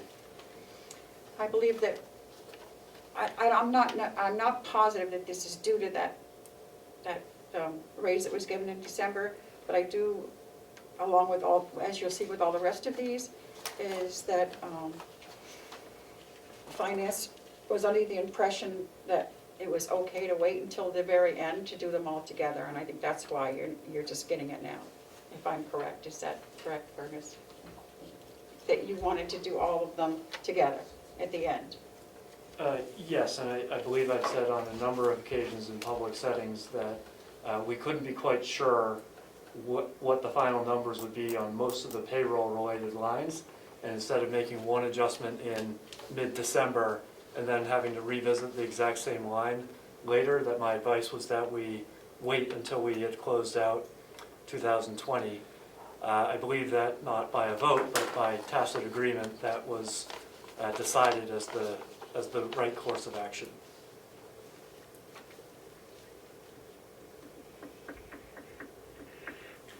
Okay, any further discussion? Clerk, call the roll. Yep, Representative Marsh, Yes. Representative Bucco, Yes? Representative Umberger, Yes. Representative Burrows, Yes. Representative Shaves votes yes. Chairman Avalani, Yes. motion passes 6-0.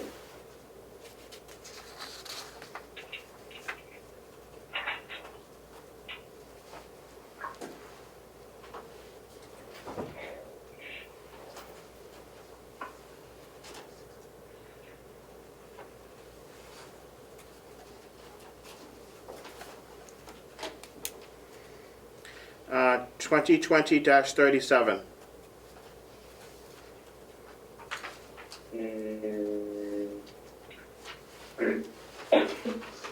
Motion. Thank you, Representative Umberger. Second. Thank you, Representative Marsh.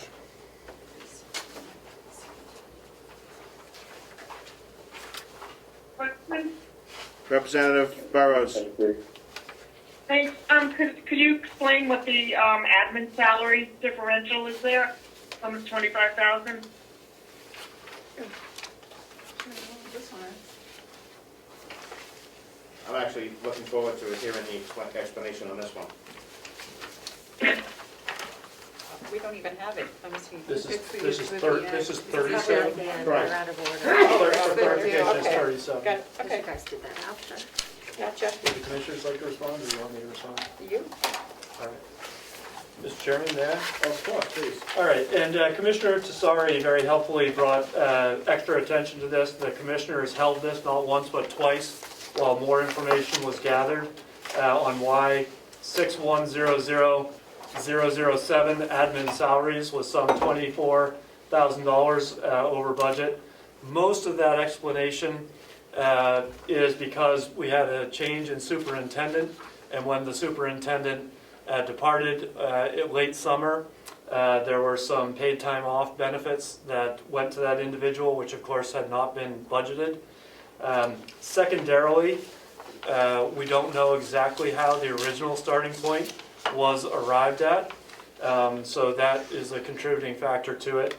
And Commissioner Tesari also did, upon doing that extra digging, notice that the current superintendent had been double paid for 1 week back in early September. The county then captured that back. That was just an error that was made.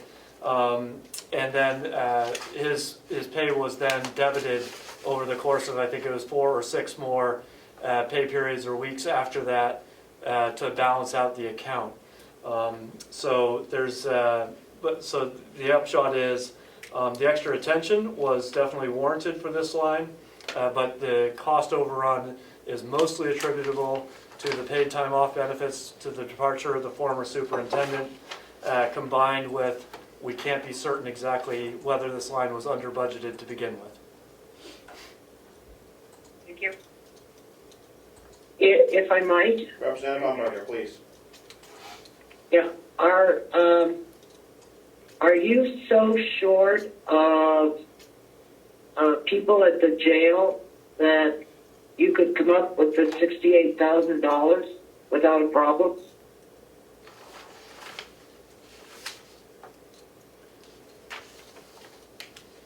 Please.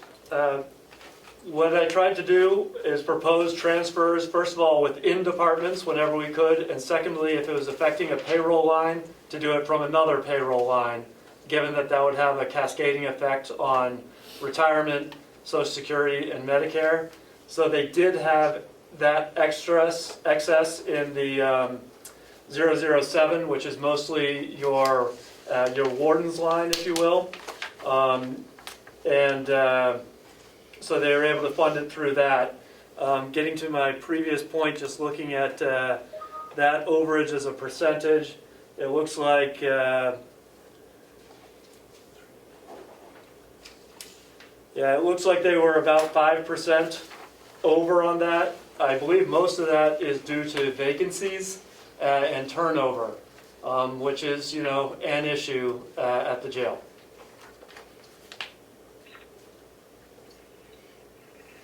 Thank you.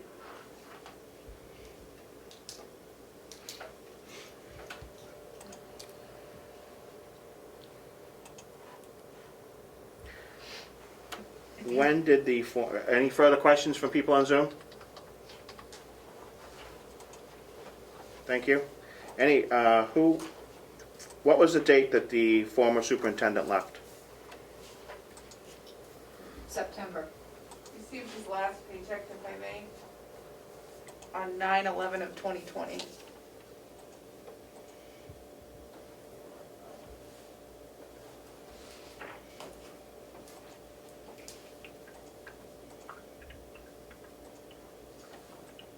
And when did the admin salary line go over? That probably would have been in the second half of December, because, that's when they would have run out of money, if you will. Okay. Mr. Chairman, Commissioner Tesari. if I may, so there were some other changes to the jail staff along the way. They paid a maintenance man for approximately 4 weeks when the old one was leaving and the new one was coming on. So that attributed to a good portion of that, as well as it looks like, from what my research said, there was another staff member, possibly, my understanding was a program director. And then they received what had been previously voted on for raises in about April. So you see the salary line start to drift upwards in April, and then you've got some, there was a payout to an employee, 12,000 to Mr. Joseph Boyd in August 28th, so that was another 12,000 that had not been budgeted that they had to pay out. So there were several of those throughout the course of the year, but Superintendent Henry's payout is almost exactly what the line was over, which is what prompted the initial discussion, because the superintendent who took his place made less, so it shouldn't be that close for my math calculations. But upon going back and digging, it looks like because of some of these other people leaving and the cost of turnover, paying two people while the person's training, you did run into, mysteriously, almost a nearly identical figure. Thank you. So in the proposed budget going forward, there has been corrections, is from what I can see, in the admin salary 007.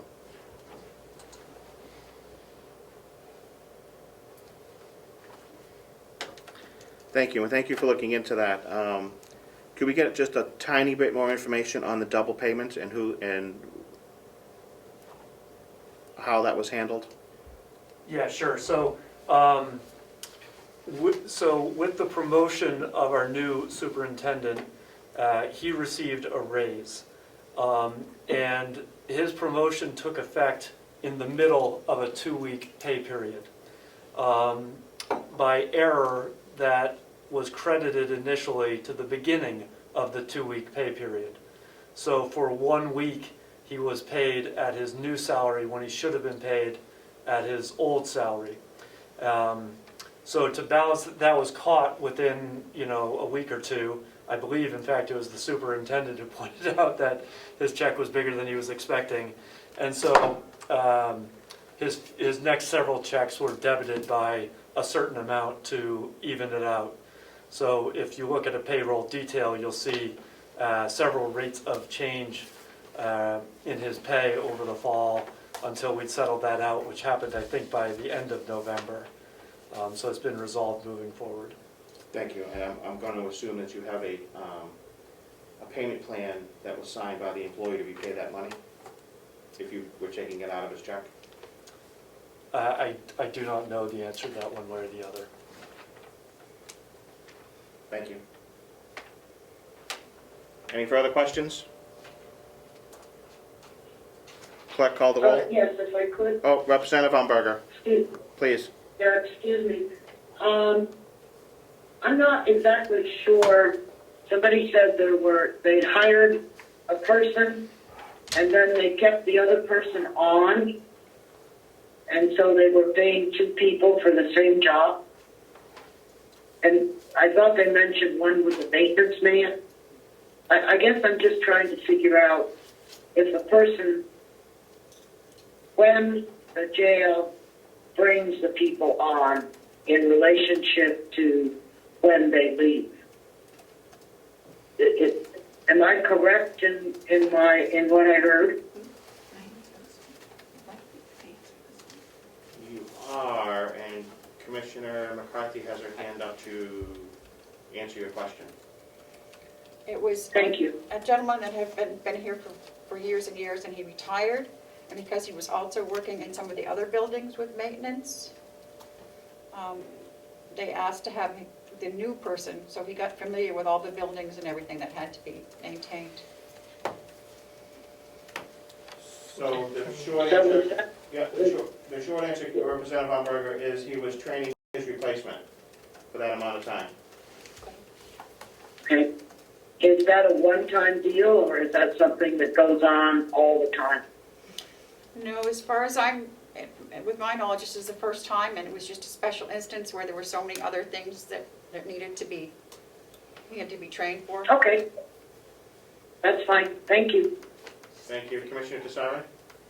Yes, Mr. Chairman, the jail has specific things that he needs to do because it's a correctional facility. In adjustment, they just put in those key locks and those things that he would have to keep functioning. So to pay an outside tech to come in and train him would have been more expensive than just having his existing guy train him. So it would be my estimation the county saved money there. Thank you.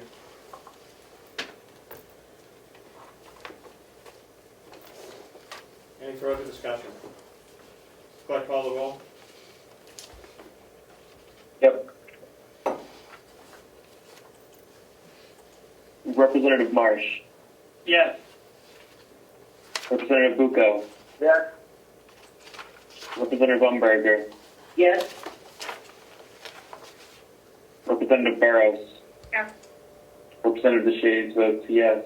Chairman Avalani. Yes. Motion passes 6-0.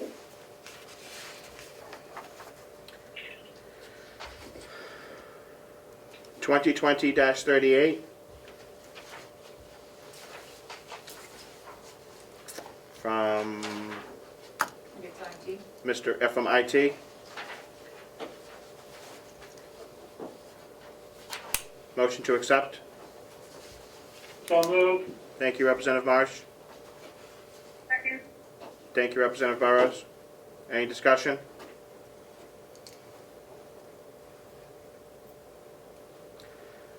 I know one question will be, how come there is so much available in countywide contracts at the end of the year?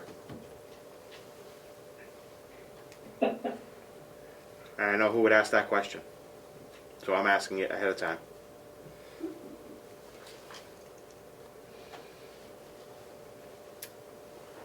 Anybody? I can probably round John up for you if you would like to. Is he in the building? He was. Let me go check. Madam Chair, I think he left for the day. I'm sorry. Could we get a response, because there's no, other than these lines are in deficit, there's no, Sure. like we get with the other ones, all the information. Yep. Thank you.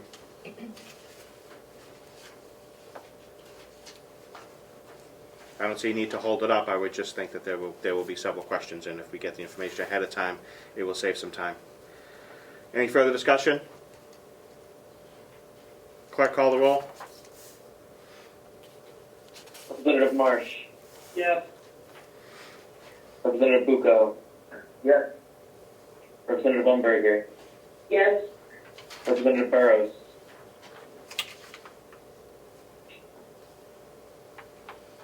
Representative Burrows. Yes. Representative DeShades votes yes. And Chairman Avalani. Yes. Motion passes unanimously 6-0. Thank you.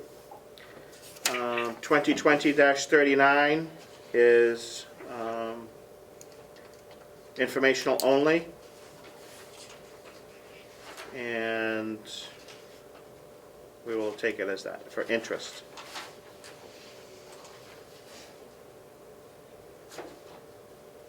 So 157 for the energy upgrade is the interest, or is that the actual payment?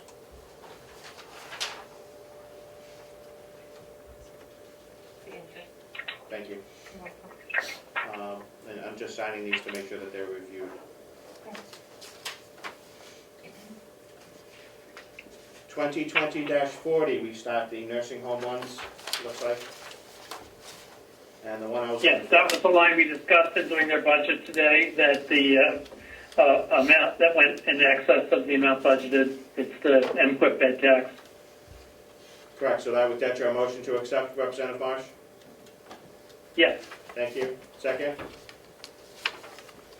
I'll second. Thank you.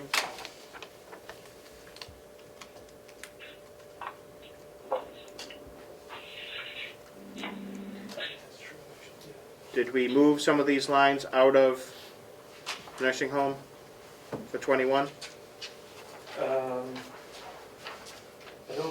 None of these are interdepartmental requests, if that's what you're getting at. There are some at the end of the packet. Yep, no, for... The legal line was consolidated for the next year's budget, that is correct. Thank you. That's okay. Any further discussion?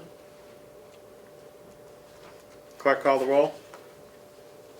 Representative Marsh. Yes. Representative Bucco. Yes. Representative Umberger. Yes. Representative Burrows. Yes. Representative DeShades votes yes. Chairman Avalani. Yes. Motion passes 6-0.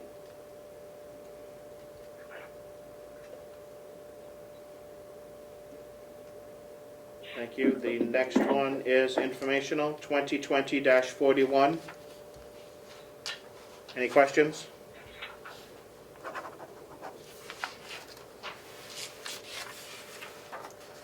(2020-42).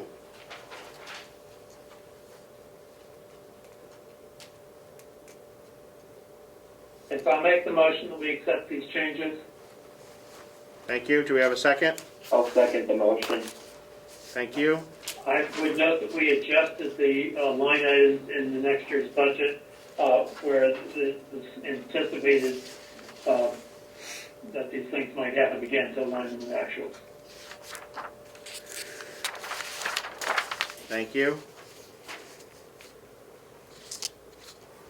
The why is there a question for me is 5140 has in retirement has an unusually large surplus.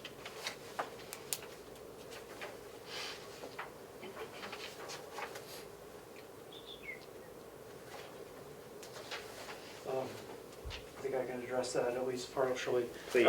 So the usual caveat, right, I can't be exactly sure how it was arrived at originally, but this is one of the biggest lines in the entire budget, right? Nearly $3 million for salaries for our LNAs. And so it's also a high turnover position. So we budget based on 100% filling of all these spots over the year. As a practical matter, due to vacancies and turnover, it's going to be less than that. So some of that ends up accruing to some of the other payroll-related lines. I understand that. However, the retirement line has an unusually large residual amount in it. Yeah, like 8%. Yeah, it's a big number. Yes. Has that been adjusted moving forward in that line, or is that just an anomaly because we remove so much money from the salary line on LNAs for transfers? Oh, thank you. You're welcome. You remind me also that earlier in the year prior to my arrival, these lines were also subject to the payroll line was subject to a previous transfer. So they may have been out of whack. You know, that money would have been taken directly from salaries, for example, but not adjusted for the other payroll lines. So I suspect, without having done the math to back it up, that that's what's going on there, or explains most of that overage. Thank you. Any further questions? Clerk, call the roll. Yep. Representative Marsh? Yes. Representative Bucco? Yes? Representative Umberger? Yes. Representative Burrows? Yes. Representative Bashir votes yes. Chairman Avalani? Yes. Motion passes 6-0. Thank you.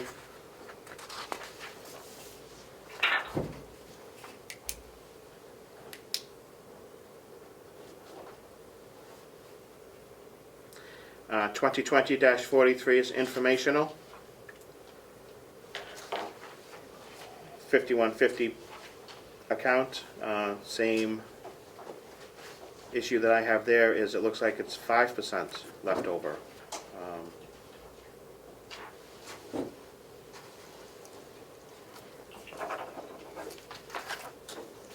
Is that because that account was, we were short on Medicare, but we weren't short on retirement? So you're going 43? Please, yep.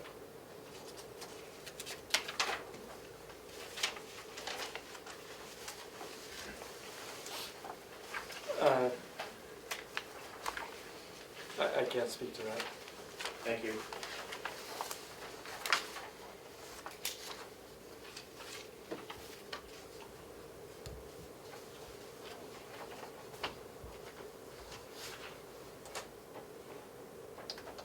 This looks like it's another informational one.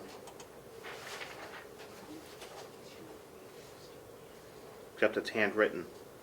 2020-44. $270.37.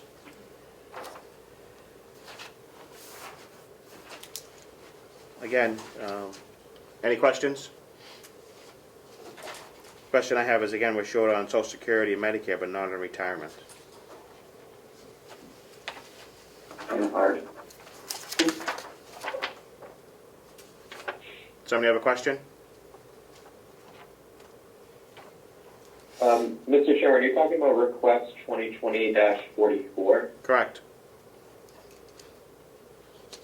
I thought you said, did you say that they're short on Social Security and Medicare? Oh, but they're transferring from retirement. My bad, I misread it. That's my apology, I don't have a question. It's okay, thank you. 2020-45, special fees and services. Ooh. Yeah. Who wants in on this one? Motion to accept? So moved. Thank you, Representative Umberger. Second, Representative Marsh.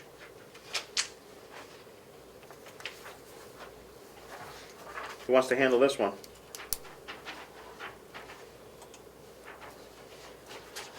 I'll note that this is the first of, I believe, 4 interdepartmental transfers.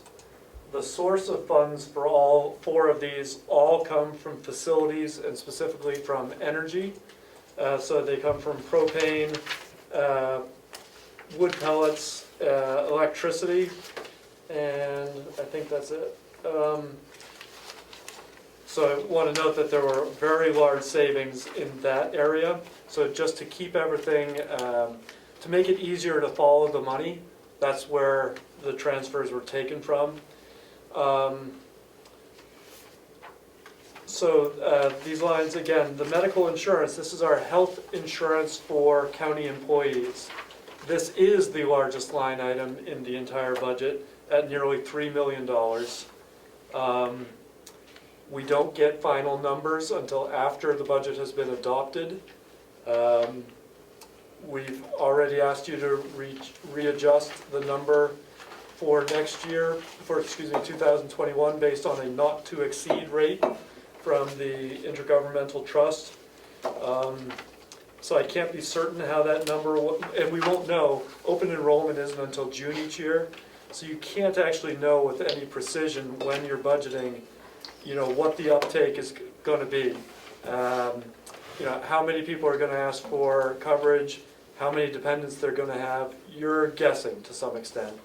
They went over this past year, and as I've suggested that as you go through this budget process, you try and focus on the big line items that make the biggest difference, and I've already highlighted health insurance as one that really needs some careful attention because it has such a big impact. It certainly is. If I might, Mr. Chairman? Representative Umberger, please. Thank you. How did we over budget for propane last year? I mean, if I'm not mistaken, it's 60 and 77, so it's 130 or more over budget on propane.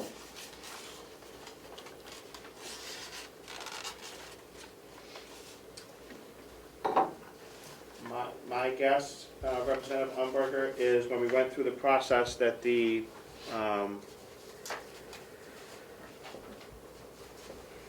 Siemens project was just getting finished that year, and we did not have the ability to reduce that number after they were fully done.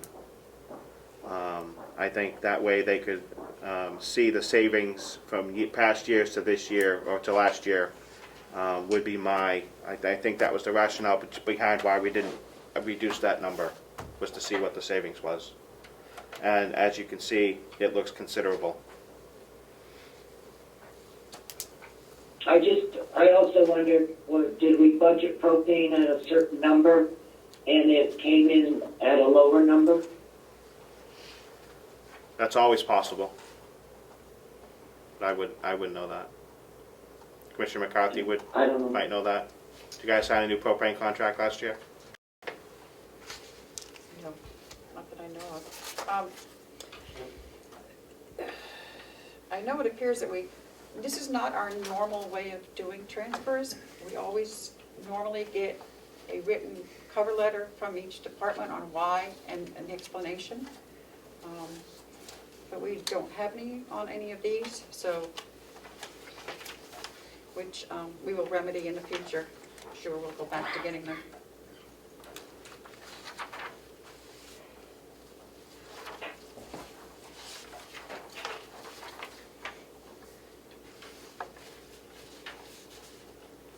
Medical insurance is in special fees and services. So that would be under the purview of the commissioners? Correct.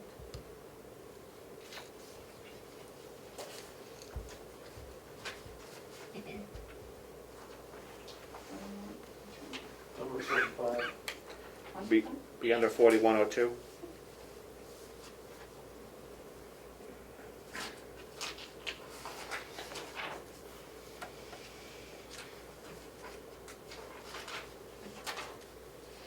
And the deductible fund, is that,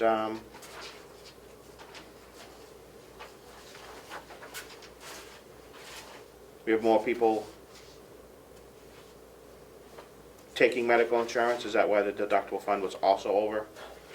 So our deductible, there's a $2,000 deductible on most of our health insurance plans. So the county pays the second half of that if it's needed by an employee. As part of doing that, we get a lower overall rate. So we save a little bit of money by being willing to absorb some of that deductible. So again, it's one of those lines that you just can't predict what it's going to be with certainty. And we did under budget this past year. I believe this is one of the lines that has been adjusted up a little bit for 2021. But you wouldn't know what the uptake is going to be, literally until the end of the year. Thank you. And given that it's a $2,000 deductible fund and we would technically be paying half of it, why is it an odd number? Well, it would be something over $1,000. So if somebody had, $1,683 of deductible expenses, we would be on the hook for $683 of it, but not the first 1,000.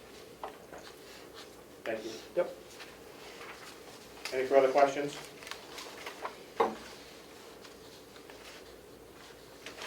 Clerk, call the roll. Yep, Representative Marsh, Yes. Representative Bucco, Yes? Representative Umberger, Yes. Representative Burrows, Yes. Representative Deshaies votes yes, Representative Avalani, Yes. motion passes 6-0. Thank you.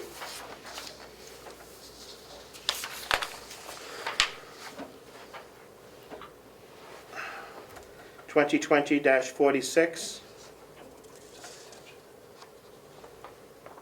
So moved. Thank you. Second. Thank you.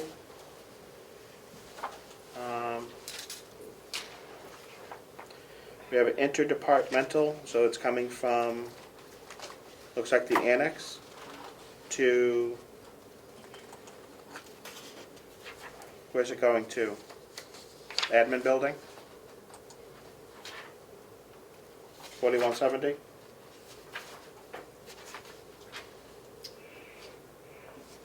Yes. And would you like me to address this or the commissioners?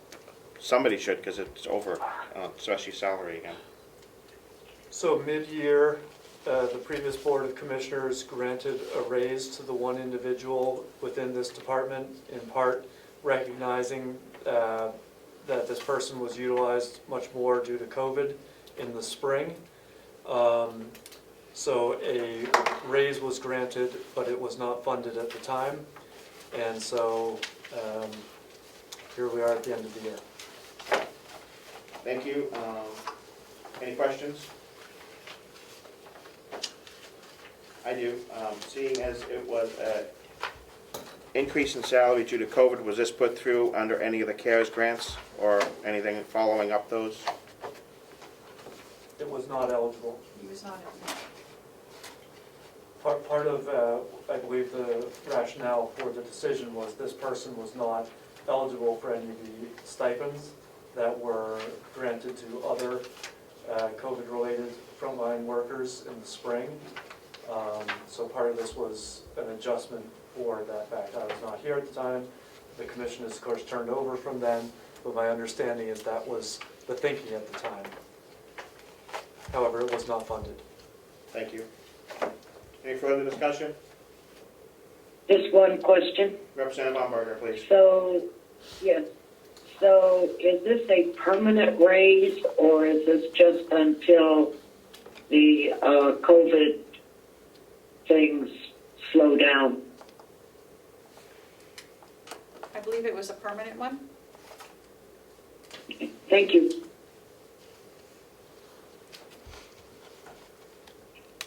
Further discussion? Call the roll, please, Mr. Clerk. Yep. Representative Marsh. Yes. Representative Bucco. Yes. Representative Umberger. Yes. Representative Burrows. Yeah. Representative Deshaies votes yes. Chairman Avalani. Yes. Motion passes 6-0.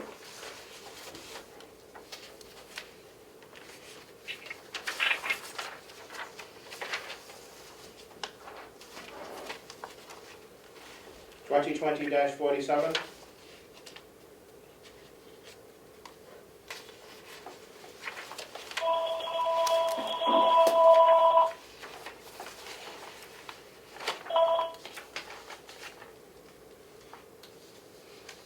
So moved. Thank you.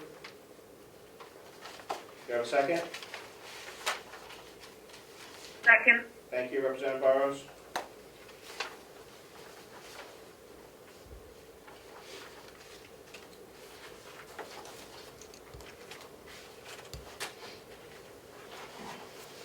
So this goes from the nursing home to the nursing home, is that what I'm saying? Annex to the nursing home? Correct, and both of these lines are revenue offset lines. Yes. Thank you, and I also want to thank you for placing transfer 45 on the line as well to show the available. Thank you for noticing.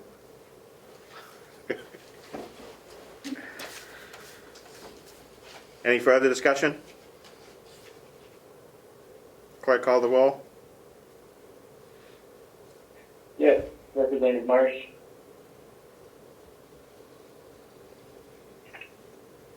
No. He's on the phone. On the phone. Representative Bucco. Yes. Representative Umberger. Yes. Representative Burrows. Yeah. Representative Deshaies votes yes. Chairman Avalani. Yes. Representative Marsh, want to just give us a thumbs up? We can't hear us. We can't hear you. We can now if you want to go I back to it. apologize, I didn't answer the phone. Yeah, we're voting to approve line item transfer 2020-47. Do you vote I yes? vote yes. Okay. Unanimous 6-0 passes. Thank you.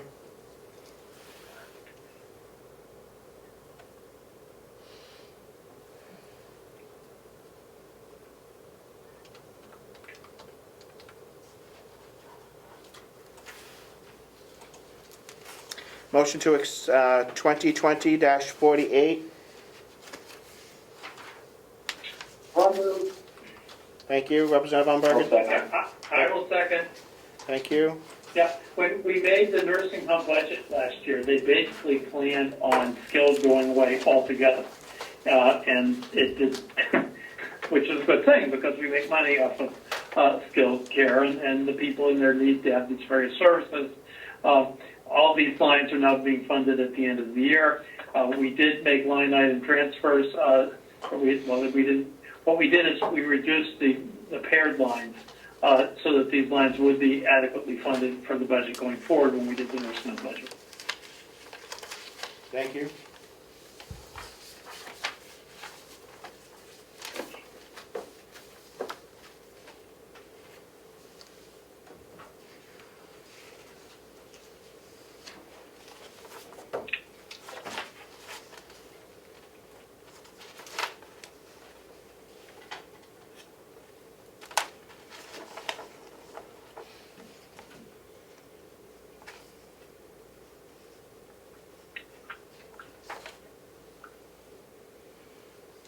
Can we go back to 47 for a second? 47. Yeah. Please. It's moving to account number 5190-040. 5190-040 is PT skilled.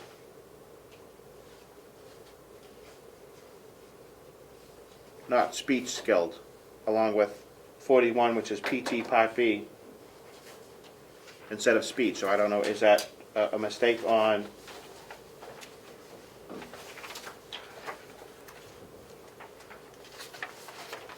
It's just a clerical error? Just give me 1 sec, I should be able to answer that for you. Because you know speech was in 5193. You're correct, those should be physical therapy, so that is my error, but the line items, the numbers are correct. Okay, so this, the account names need to be, It should be PT skilled and PT Part B. okay, you guys can, on your, just make a note of that in your original. Yep. You have my original. Yes, I got it right there. Thank you for the indulgence. Any questions?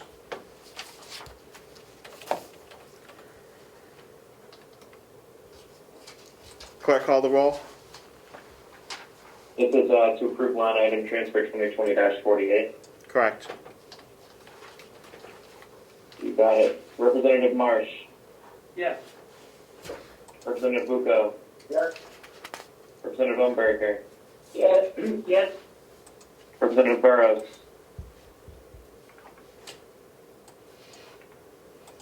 Representative Burrows. Yes. Representative Shades votes yes.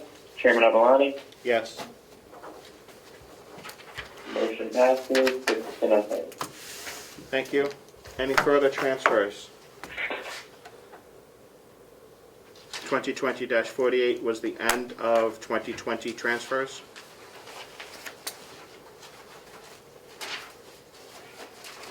All of the ones that we reviewed that didn't require a vote, I did sign to make sure that they were, you know, there's at least a trail that they were signed, and we did review them.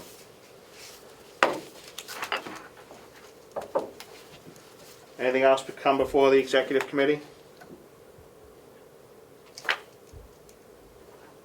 Representative Marsh. Yes. Motion to adjourn? So moved. second, Thank you. All in favor? Aye. aye. I will come and sign those on Wednesday, and I guess Brody will sign them on Tuesday. So they'll get them signed in a couple of days. Fantastic. Thank you.